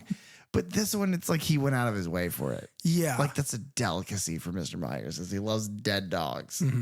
This dog's name was Sunday, by the way, for keeping track. I didn't realize the dog was alive. I thought it was a stuffed animal or something. No, you see the dog earlier. That's crazy. In two scenes. Loomis goes to the police station and asks for Sheriff Brackett, but he has been retired since 81. Yes. And he retired to where? St. Petersburg. Hey, I have to assume Florida. So Sheriff Brackett, if you're listening, come on down to Sir Henry's Haunted Trail. We're then introduced to the new sheriff, Sheriff Ben Meeker, played by Beau Starr. He was in Fletch, the Chevy Chase film. Yeah. He reprises his role in Halloween 5. He is in Goodfellas. Oh. He plays Henry's father in that. He was in the Keanu Reeves film Speed. And then he was in the... there's a series from HBO, I believe, called Masters of Horror. It was produced and showrun by Mick Garris. Where it was a bunch of different horror directors who got to make like hour-long movies, basically, of whatever they wanted to do. And so Dario Argento made a movie called Jennifer, which is really fucked up. But he's in that. It's great. But Loomis explains, hey, it's happening again. It's been 10 years. And I mean, for a second, they don't believe him. And then they well, his conviction is like, I found like 9 bodies. Like, you need to fucking listen to me. And, if only he had thought to be that convincing in the first movie, I don't think as much would have happened. Yeah, that's probably true. It's revealed that because he's like, well, call the TV stations, get a curfew set, whatever. And so they do that. And this is where we also are then introduced to Earl Ford, who is he runs a bar, played by Gene Ross, who was he's been in several horror films, including one that like really messed me up as a kid that I rented probably far too young, called The Legend of Boggy Creek, which is a 1972 it's kind of a mockumentary about like a Bigfoot like creature, and it's all of these like recreations of people, having encounters with this creature. But that really messed me up as a kid. And then he plays a cop in Friday the 13th, the final chapter. He was in The Goonies, and he worked with David Lynch in Lost Highway. But Earl is a bar owner, and he is like, well, I'm not going to shut my door for a curfew until I hear from the police that I have to. And then he calls the police station and lets it ring 4 times. It was 4 times. And he goes, well, it's just ringing. Well, come on, let's go check it out. And it's like, you call the cops one time. I don't know. It's so very much like, well, we don't want him to have to wait for the entire length of a phone call. But we also need him to hurry. So like, I guess just have him go in a very small amount of time. And then he gets all the good old boys to load up in their trucks with all their guns and go to the police station. But this is, Loomis and Meeker, they go to the to Rachel's house. They find the evidence that Michael's been there, the dead dog, like we said. Meanwhile, Rachel has been out with Jamie trick-or-treating, and they go to the Meeker house where it is revealed that Brady, Rachel's boyfriend, is there with Kelly. Yes. And so they have a back and forth. And in doing so, Jamie, she's met some other kids trick-or-treating. Right. Which is, and I said this to you during the watch through, is like, oh no, that's exactly how kids operate. Like, that's exactly what our kid does when it's time for Halloween. It's like, oh yeah, no. Hey, can I just go with y'all? Yeah. Oh, that's a cool costume. You want to hang out? But in this day and age, somebody like, you dress like a clown. We cut back to Michael making a kill here. He is, I guess he's just kind of stalking around, kind of following along after Jamie. But he happens upon an electrician named Bucky, who I guess Bucky was like the props master on set. And so like he worked his own name into just as an in-joke. One of the things that happens in this movie that I don't really appreciate compared to the rest of the original is in the original, Michael isn't wandering. He's stalking. In this one, he doesn't know where the fuck this kid is. He has no idea. He's literally just walking around trying to find him. And that's how he ends up here. It's how he ends up everywhere. He's just like, Michael wanders around the town of Haddonfield. Do you know how hard it would be to do that? To wander neighborhoods to find a single child on Halloween wearing a costume where there's a million kids running around in costume. The other thing to consider is the fact that like he knows what she looks like now because he's been to her home and like seen into her room and stuff. But like he then leaves that house and has to wander the neighborhood. My parents' neighborhood is huge. If on trick or treat night, Halloween, putting everybody's in costumes with masks and whatnot, if you were like, hey, go find this person, it's like, no, that would be impossible. But I could, I guess, find an electrician. This kill is hysterical to me. Yeah. It is like the Muppets. Yeah. Because he just kind of, I don't know, the guy's like, hey, you're not allowed to be over here. I'm going to call the cops. And then turns his back immediately. He goes, don't leave. Don't you move. And then he turns around. What? And so Michael picks him up, bodily throws him into the pylons of the electrical grid. And it's so funny because the reason I bring up the Muppets is, the Muppets are weightless. So like if Kermit gets caught in something, they literally just take the puppet and throw it, right? And he goes, and it lands. And that's what it looks like. It looks like his body is just like a fucking frisbee. It's the funniest shit, dude. But that apparently knocks out the power to town. Yeah. Because then that makes sense. We are without power for the rest of this movie, I believe. The power grid is now in Bucky's skeleton. I guess the other kids have all gone home because of the curfew. And so Jamie is now just left wandering the streets alone. Because Rachel is trying to find her. She is like Jamie, and at one point she's like, oh god, Rachel, what have you done? You're in so much trouble. And again, from a screenwriting perspective, we talked about this the other day, it's the only reason people do the things they do in this movie is to move the plot along, but everything they do is stupid. Everything. It's Rachel, why did you leave her in the first place? She was talking to Brady, they were having their fight, the kids ran off on their own. That's because I was wondering the same thing. And then on our second rewatch, I was like, okay, that's why. But you fucking know her situation. Yeah. Like the regular teenage logic starts to not apply as much. Yeah. I don't know. But yeah, she's walking down alleyways and stuff and she spots Michael. Way out in the distance. Would she know? No. I guess she would know the costume, maybe. Would she? Would that be in the police report that It might have been like a sketch, but it's not like anybody took a picture of him. Right. And it's like Brady later doesn't even know who Michael Myers is. Right. He has to kind of be reminded. So I don't know. But she spots Michael and she runs off down this alley and hops a fence. It's one of the only thing. There's so many like direct parallels between this movie and Halloween Kills later on. Mm-hmm. Yes, I was thinking the same thing. Yeah, and one of them is like everybody in this movie is like, well, you remember what happened like 10 years ago. And everyone's like, oh, fuck. But nobody's like, well, remember 10 years ago, it's like they're whispering about it. Yeah. It haunts them. And so like, and Kills does that, I think, very well, where the whole town is fucking scarred. They are known as the babysitter killer town. Like, that's where Michael did his killings. And so you kind of get a glimpse of that in this movie, but it doesn't pay off in any way. No. They bump into each other. And Loomis and the sheriff, Meeker, pull up immediately and get them and go to, safety. Yeah. But just before that, we get this scene where, they're stopped.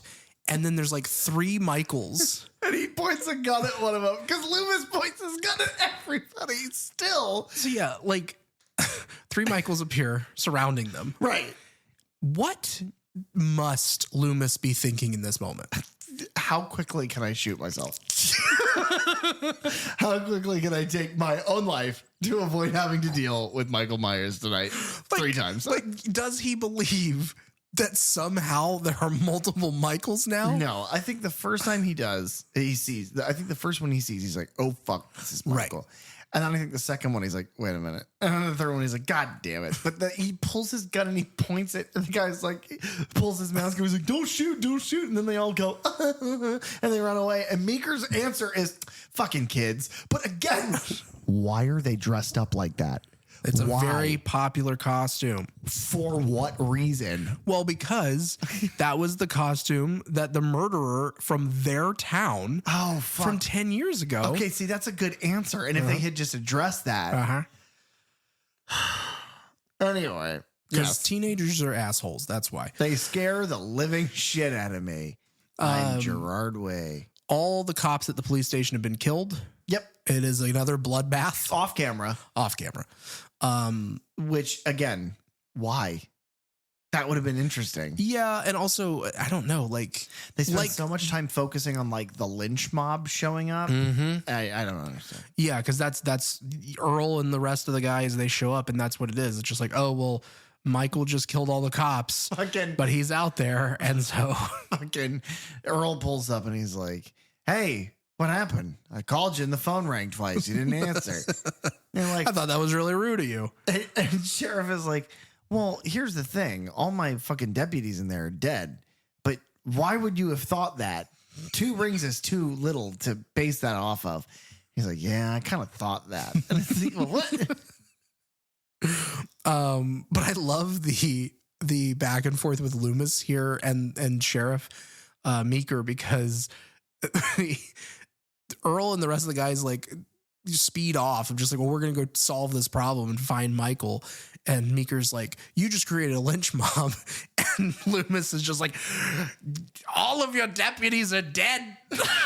you need all the help you can get. And then the sheriff's like, oh, God, help us. And it's like, if this were a better movie, this would be a cool sequence. Yeah. But it's a terrible movie, and I don't care about the lynch mob at all. I don't care about the townsfolk hunting for Michael, who's out there hunting for Jamie, who's out there hunting for Rachel, while Loomis is hunting for Jamie. I don't care. It's a web now. It's confused. It doesn't know what it wants to be. It's trying to play with 3 different themes, and none of them, it's not committed to any one of them. The only real commitment is like we get back into the house, and like the sheriff and the deputy are like, listen, we're going to go. We're going to try to figure this out. Stay here. Keep the door locked. This man's gonna, like, assumedly a cop is Deputy Logan is gonna sit here and protect you, and you guys just chill. And it's like we live in Florida, and we're used to hurricanes coming through, and you kind of have to hunker down and barricade. Yeah, move the trash cans around, and then you sit in a room. The power eventually goes out. You find ways to entertain yourself. It is weird. Mostly you play with guns. Yeah, it is weird because this is like your ex-boyfriend is in the house with the girl he was with while you were assumedly with him also. And it's like the whole thing is super tense. Yeah. But then it commits, right? Yeah. Because you said Logan? Yeah. Deputy Logan is the guy who's with them. Is talking to Rachel about like, don't worry, everything's going to be fine. I'll keep you safe, yada, yada. And then they do an homage to Michael appearing in the closet behind Lori. And it's like this really weird hallway. Like it doesn't make sense to the geometry of the house, but they they illuminate his mask for just a second. So yeah, at this point, Loomis has already left because he's like, well, I'm not going to sit here and wait. I'm going to go find Michael. Yeah. Because if he's not already on the way here, then I'll figure it out. Yeah. He's a superhero tantamount to like The Question or Rorschach. He's out on the streets. He's got the trench coat. He's pounding pavement. He's going to shoot that guy in the face 6 times. We should have had comics about that. I would kill for Halloween. I'm sure they exist. Yeah, there's probably some. The angry mob that's out there, they get to like a park, and one of the guys in the back of the truck is like, I saw him. He's in the bushes right there. And they all hop out with these guns, and they just light up. It is like Blazing Saddles, Wild West, like. The sound effects are amazing. Yeah, they're crazy. Both what do you yours, think of mine? No, that's what I'm talking about. Yeah. Thank you. I was really proud of that. And it is then revealed, much like a Bennett Tramer, they have murdered not a Michael Myers, but a Ted Hollister, who we don't even see. No, Ted Hollister is the creator of the clothing brand. His father, I guess. So the Sheriff Meeker, he hears that on the radio. He's been trying to reach the state police to come in and save them, basically. Right. Since his whole police force has been killed. Michael and first responders, dude. That is true. Yeah, he kills a whole police force in this one and he kills every firefighter. Ever. Crazy shit. But because of that, then Sheriff Meeker leaves as well. But that then leaves all of the kids alone in this house with Deputy Logan. Right. Now, what we know is that from some POV shots and from that flash of the mask is that Michael is already currently in the house. Michael's there. Yeah. And they've made this big deal about like, okay, all the doors and windows are locked. And this front door, I have locked it. It has to be unlocked with this key. Keep it safe. Otherwise, you cannot leave here. So you physically cannot leave this house through the front door unless you have the key. It's not a lock that you could undo with your hands. So then 2 things. Number 1, why? And number 2, if there are other things that you locked, couldn't they just unlock one of those things and leave that way? I would think so. Like they go. We've shown that that's not the only door to this house. Yeah. There's like a kitchen door that Logan comes in through once he gets his big gun from the cop car. Well, what they could do, they could go down to the basement where they would meet. Oh yeah, Basement Jack. Basement Jack. I almost forgot. Yeah, Kelly goes to check on the deputy, and she lights a candle. Now we see what looks like the deputy sitting in this chair holding the shotgun. And she goes to, it's very dark. He doesn't respond to her talking to him at all. She lights a candle, and his dead body is illuminated. And then Michael stands up from the chair. Not a bad reveal. No, I like this reveal actually a great deal. And then it's an interesting kill because he's holding the shotgun, which presumably has bullets in it. And instead he takes it and he jams it through her torso, and he thumbtacks her to the wall with a revolver. Yeah, or not a revolver, like a repeater rifle. The thing is, I don't hate this. It's creative. It's visually crazy. But I think the big thing is it also shows Michael's not going to use a gun. Right. Whether he refuses to or doesn't know how to, it's just like he could be fucked to care. There's a big thing of metal. It's going through your body. Yeah. He has no ghost face.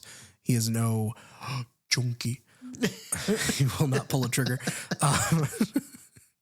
For those of you who are like, what the fuck just happened? Feel free to listen to our discussion about the Child's Play franchise, and maybe you'll find out. Rachel, she goes down and finds Logan and Kelly's body, and then Brad, who had been up in the attic, hunkering down up there, whatever. He comes down, and they are looking for Jamie at that point. They find her and they run upstairs, and then Michael reveals himself to them, just walking that slow, ever moving pace up the stairs. And, they're doing the exact thing that you're not supposed to do in a horror movie. They go upstairs, and Brady he tries to shoot Michael. The shotgun that he has, he's already used the bullets to try and shoot the lock off the door of the front door, and it doesn't work to let them out. Well, remember, that's the only way out. It appears to be that way. Yeah. And then he, as Michael slowly makes his way up these stairs, he fumbles to try and reload this shotgun in an eternity. It is a Three Stooges bit. It's so, he's just, and like they're yelling at him and he's yelling at them of just like, go. And it's like, no, stay. You guys go and I'll stay here. And it's like, no, come with us. And it's just like nonsense, because then he finally loads the gun. Michael makes it to him, and then he fires it and misses completely. Michael picks him up by the neck and just like, it's a good performance from the stunt performers. It's because it really sells that like neck snap. Like you can hear like the bones kind of crack, and it's like immediately limp, which again, this reminds me of Halloween Kills. A lot of those parallels, because that's how like love interest in that movie is killed on the stairs is with like getting his neck pulled. And so at this point where Jamie makes it to the roof. Yeah, they go through the attic, and I just want to mention this little shot here, this little scene of them running up into the attic, and they throw a bunch of stuff from the attic down onto the stairs to try and slow Michael down. And then they're trying to sneak out through this attic window. And it makes me think of the scene in Matilda when she has snuck into the Trunchbull's house, and Trunchbull is then chased, like knows somebody is in there. And Matilda like goes, I think down into the basement and then back up to the attic or something. And it's a similar thing where like she's going in one door and like makes noise in the other direction and like kind of tricks her. But it's just something about the way that it's shot, and Trunchbull having to like climb over stuff and go up it's just. Well, and George P. Wilbur with all the padding, his build is very Trunchbull-ish. That's true. Yeah.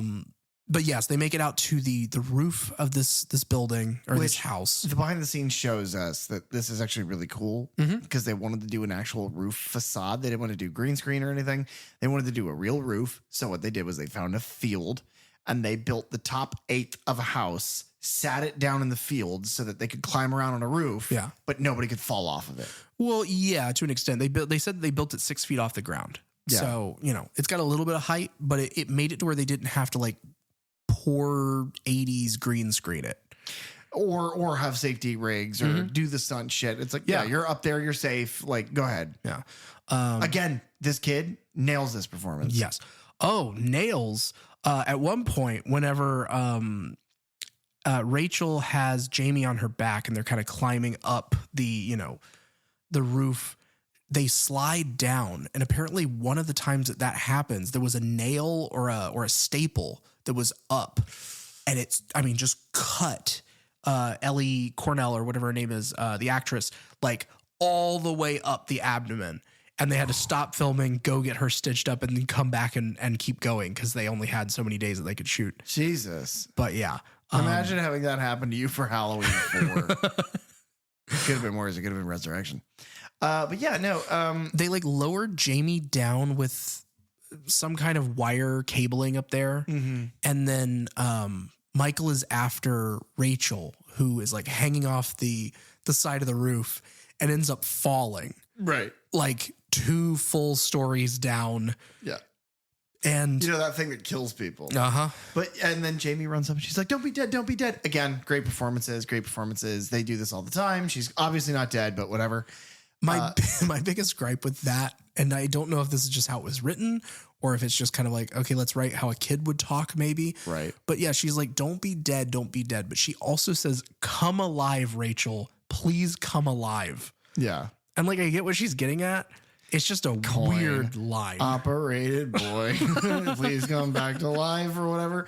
Yeah, it's really weird. Those are lyrics, by the way. It's very strange. I think this might be my favorite Loomis kind of moment because he finds Jamie. Yeah, they bump into each other in a like yard, and he's like, "It's okay, come here." And he's like, "Where's the school, Michael?" And he's like, She goes, "I just want to go home. Everyone's dead. I just want to go home."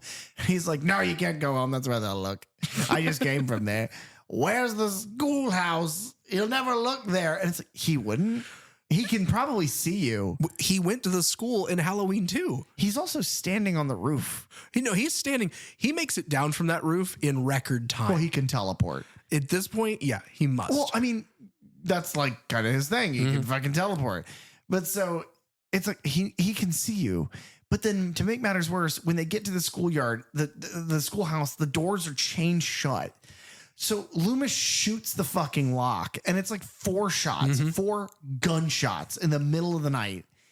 And then they open the door and run inside, and the alarm bells are going off. Which he is like, okay, well, the alarms will sound and the cops will come. They'll be able to find us. But so will he. Yeah. Which he does. Immediately. No time at all. But at some point, this is the scene, basically, I was going to make a joke, but no. This is the scene where he, for 2 shots, where he grabs Loomis and throws him through a door. He has that pink and blonde mask on.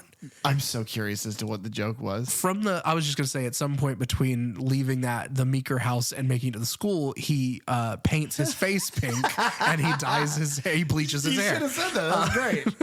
I'm leaving this in. That's really good. And so apparently the story there is it must have been we were shooting in the middle of the night and we needed somebody to go grab a mask. They ran to the prop closet. They grabbed a mask out, ran back over, and it was the wrong mask. And they were just like, whatever, shoot with it anyway. And which the pink wouldn't have been so bad. You could blame that on color grading, but like that blonde hair, dude. There's no way you can avoid that. No. That is like night and day different. It's a color inverted. It's bizarre. Yeah. It's bad. And he throws Loomis around like a rag doll. And it's the thing is, well, it's like Loomis disappears after that. Like he's knocked out, I guess. And he's 70 years old. Yeah. He's eaten more shit in this movie than a fucking dung beetle. So like that makes sense. The thing that I find odd though, is that even through all of the violence, it's like Michael doesn't ever seem to hate Dr. Loomis. He doesn't seem to hate him. He just doesn't want him around. It's like, well, no, you're in my way. It's like Loomis, his whole life is built around Michael, and Michael doesn't seem to know who he is. And I find that super interesting. And this movie does it well. Yeah. Michael makes. That's a good point. But through body language, even his violence. Cause like, yes, he picks him up and he throws him.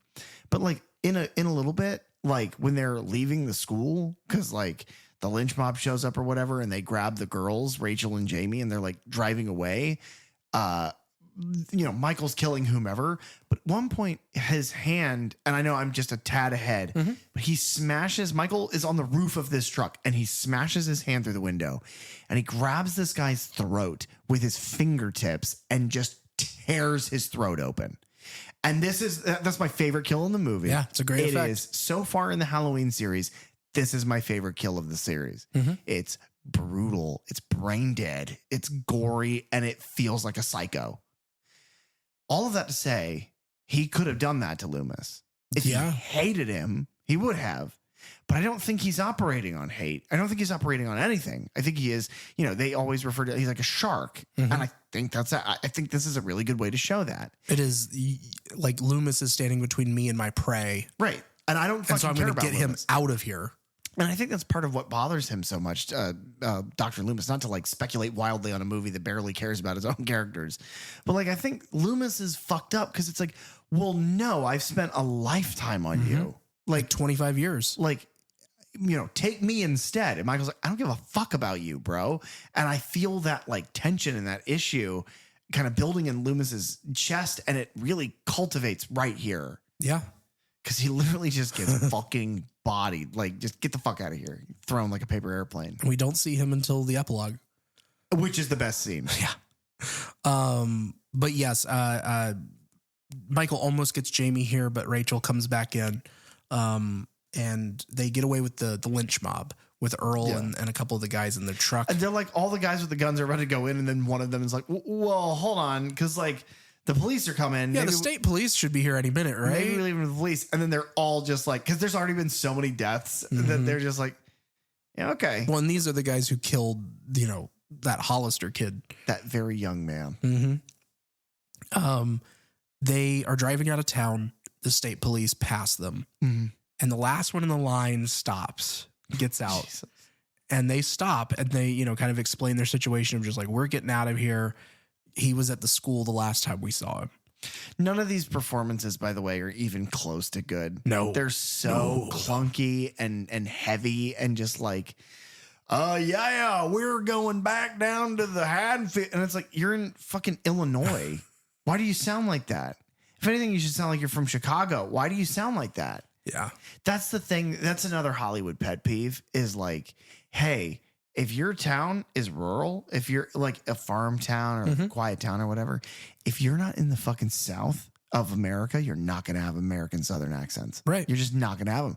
It's if you are a fucking dairy farmer in Wisconsin, you're going to talk like you're from Wisconsin. Like you're not at 0 point. You're going to be like, now, if you come down here to Wisconsin, I'm going to kick your ass. And they do. Everyone's just like, hi there, I'm Mr. Police Officer. And it's just like, they didn't do that in one. Nobody talked like that. Brackett didn't talk like that. Nobody did. And it's just all over the place in this movie. And that bothers me.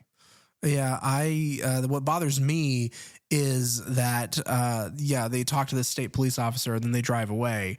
And then apparently Michael has been hanging on to this truck somehow as they've been driving out of this town. Miraculous finger strength. Yeah, because he pulls himself up over the tailgate and then silently kills and throws the three men who are in the back of this truck.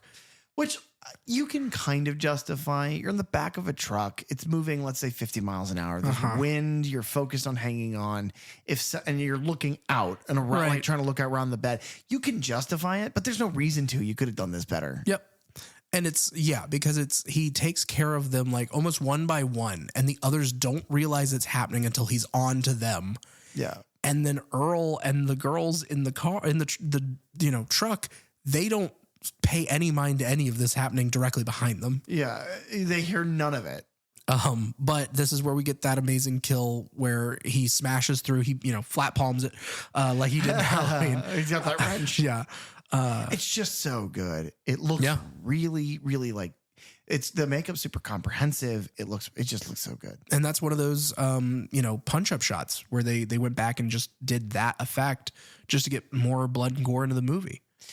That guy gets kind of shaken out, and then Rachel takes the car over, or the truck, I guess, and hits the brakes hard enough that Michael flies off the truck, which is great. And I'd love to see your buddy who makes all the supercuts. Oh yeah, John Keogh. Yeah, I'd love to see him use all of the footage of people falling, because a lot of people fall in this fucking movie. Yeah, the guy like Bucky getting thrown into the electric, Michael is sailing off, Loomis sailing in both the beginning at the gas station. Jamie falls down the stairs at the school. I want to see him cut all of the people falling and flying into direction shots from this movie to I Believe I Can Fly. Now, yes, R. Kelly's problematic, but that song can still be funny. Yeah. Yeah. When cut like that, that's real talent.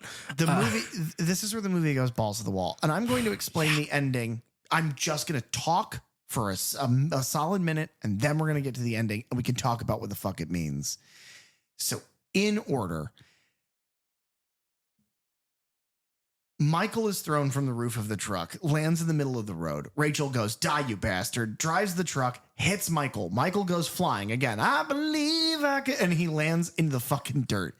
And everyone's at this point, all the state troopers show up and they're like, yay, Michael's dead. And Jamie goes up to look at him because nobody's fucking paying attention to the fact that a grade school girl is walking up to the assumed corpse of a serial killer.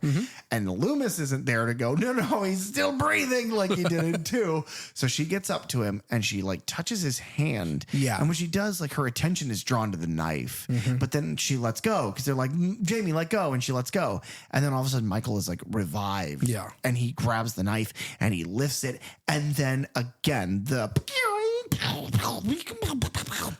like probably 3 times as much as they shot into that kid. Yeah. Oh yeah. There is no way anything that is human could survive the amount of gunshots that happen. It is the NRA's wet dream. They blow this man to kingdom come and even further out. They then go, oh great, he is dead. We're done. And it's like they speed to the end where it's like now we're back at Jamie's house. It's Jamie and Rachel. They're back home. The parents, the foster parents are there. The Carruthers are there. Everybody's Carruthering. They're walking around. Loomis gets there. Yeah. He's happy as a clam.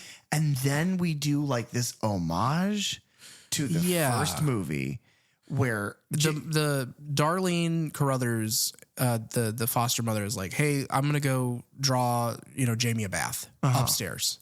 So she takes her upstairs. And then we get a POV shot that goes into the little bedroom and you don't really see the hand come out. It's like fingers on the edge of the screen pick up a pair of scissors. Cause I guess they're trying to keep secret who this is.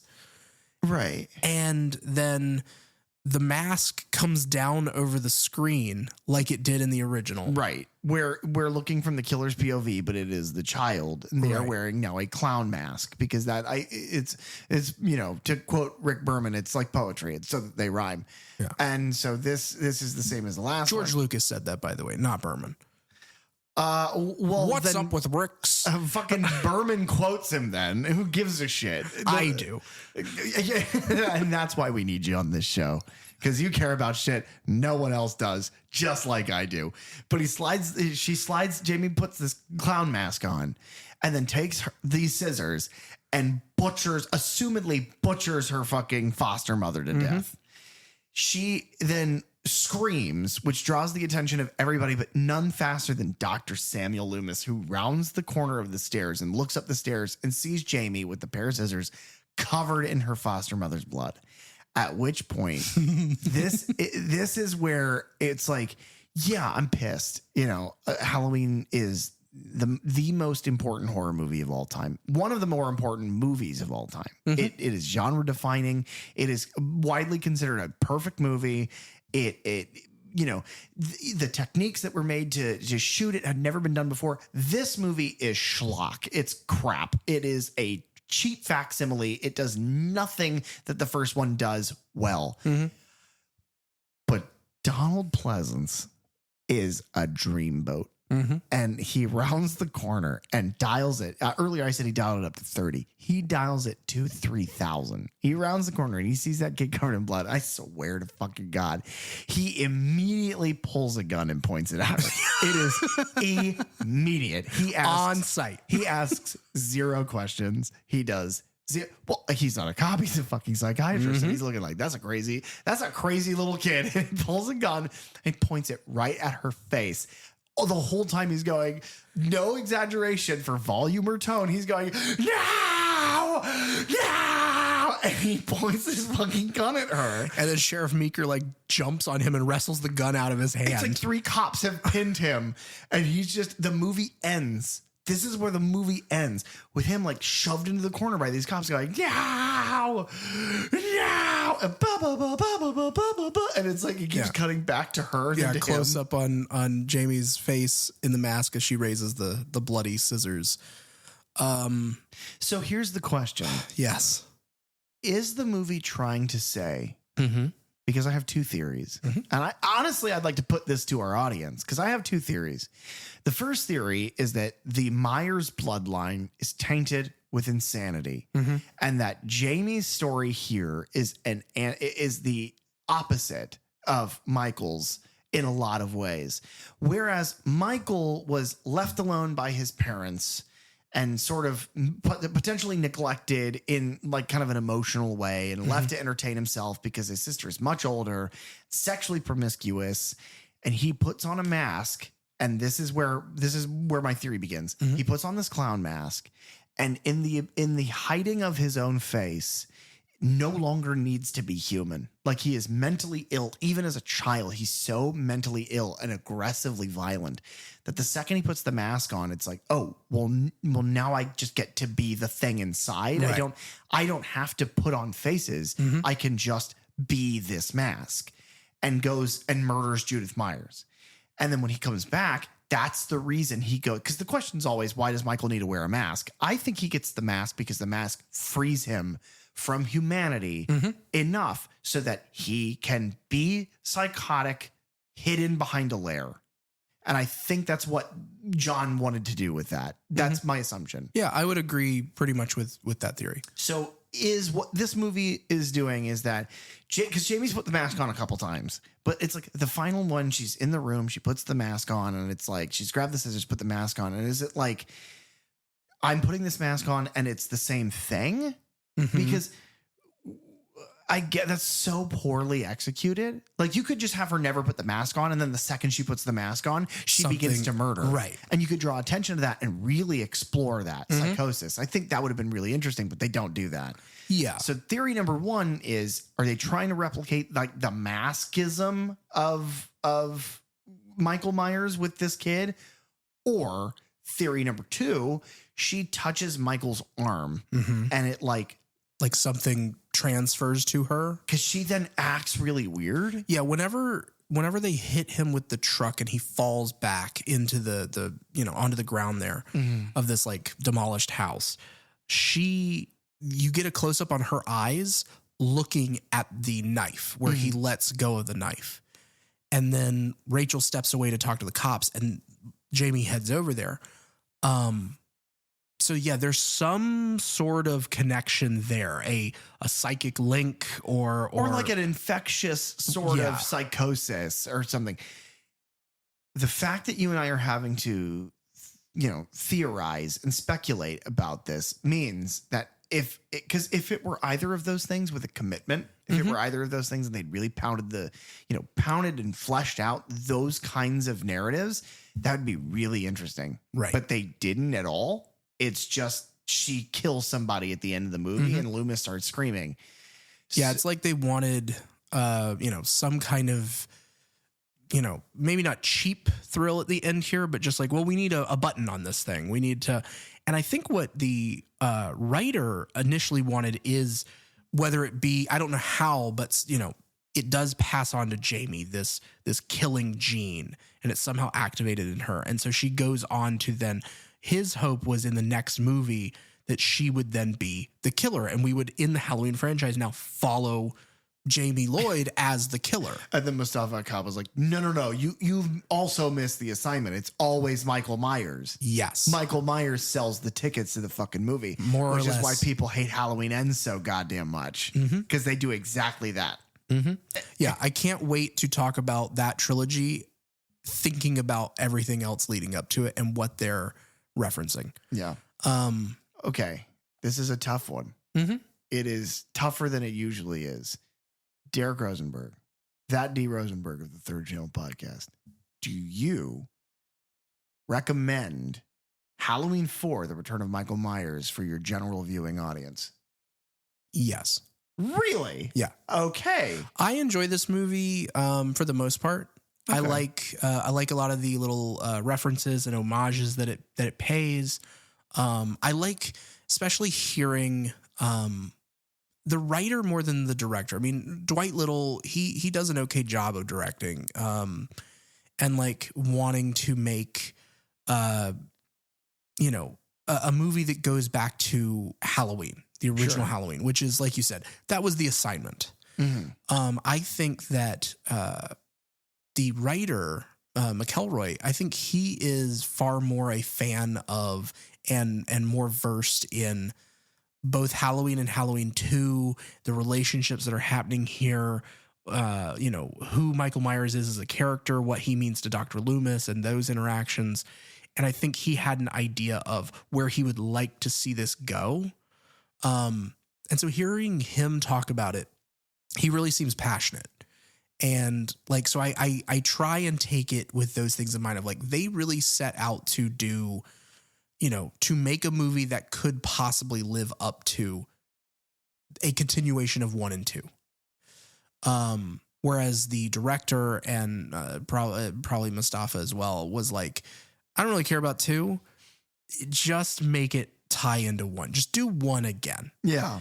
But they don't even do that. No, they don't. And that's where the movie suffers for me, is kind of like what we talked about with 2, is like on a technical level, it is nowhere near the prowess that is Halloween. Because it's like you can studio this to pieces. You can use the perfect camera movements, the perfect, you can spend as much money as you want on lighting and on physical effects and whatnot, but you don't have somebody who has a vision for the story you're telling. You've now broken that all up into different departments with different scripts and supervisions and drafts and whatnot. And so it comes out what this movie is, which is confused. Mm-hmm. Parts of it I really like. Parts of it I don't like at all. There are long stretches that are just kind of boring.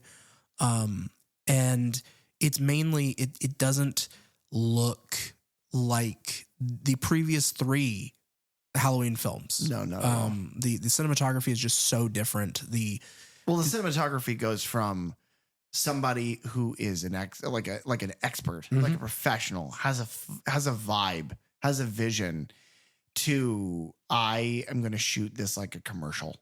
Yeah, I'm going to make sure that every light, every shot is well lit and that it's centered and my actors can be seen, and that is all I give a fuck about. There's no feeling. It looks fine. It's just they're not interesting shots. No, none of them. Very, very few really stick out to me. There's not a lot of the Steadicam or Panaglide system. There's not a lot of long takes. There's not a lot of cuts. Even and this is a big gripe that I had with 2, is like, in the homage scene at the very end of this, where you see from the killer's point of view, from Jamie's point of view, and she puts the mask on and she kills the mother with the scissors, you have where they clearly shot that whole thing in one go, and you have this little insert shot of the mother like putting towels on the back of the tub, and then you cut back to the POV shot, and it's like, why did you need that? Just don't put that 2 seconds in there. Just let the scene play out. You're paying homage. Just let it do it. You're paying homage to a oneer. You shot it as a oneer.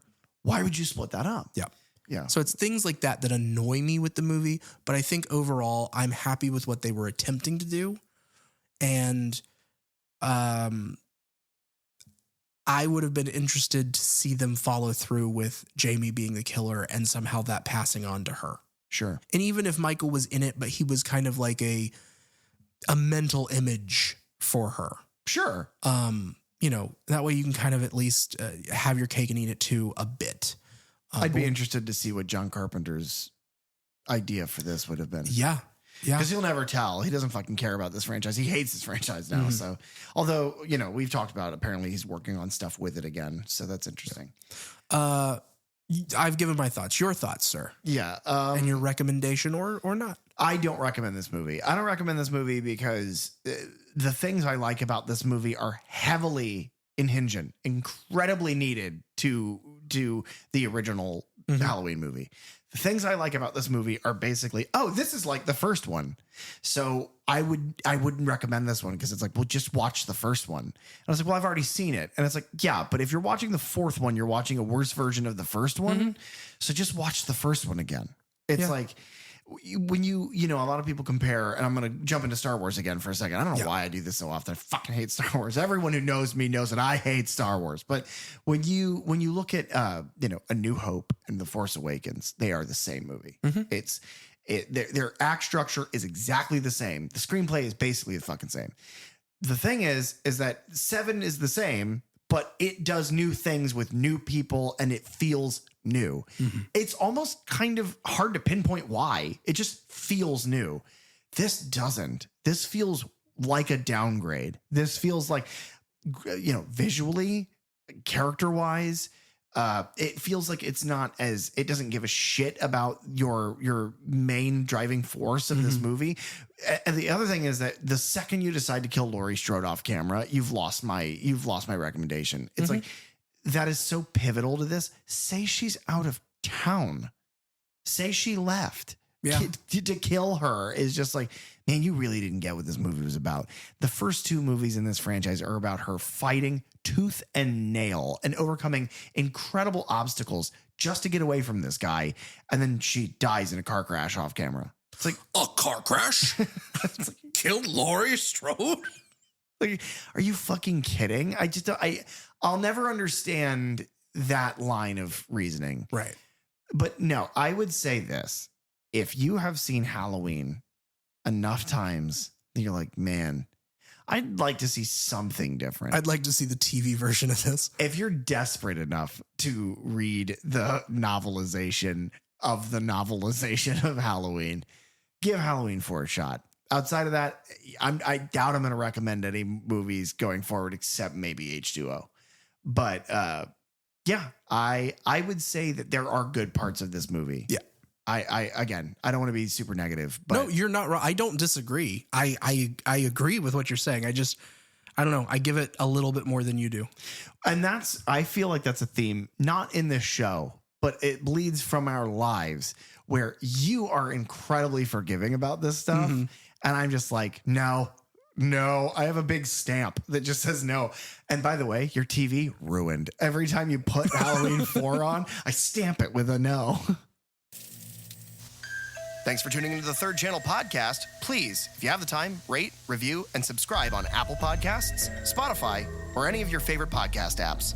You can follow us on social media at Third Channel Podcast, and you can find me online at thatdrosenberg. You can also reach out to us at thirdchannelpodcast@gmail.com, where we check every message we swear. Third Channel is hosted by PJ Minette and Derek Rosenberg. Theme song and audio engineering by Fly Guy Ty. The logo designed by Bell DeVelco. Episode artwork by Nathan Walkington. Keep it tuned right here to the Third Channel for all things horror. And remember, don't touch that dial.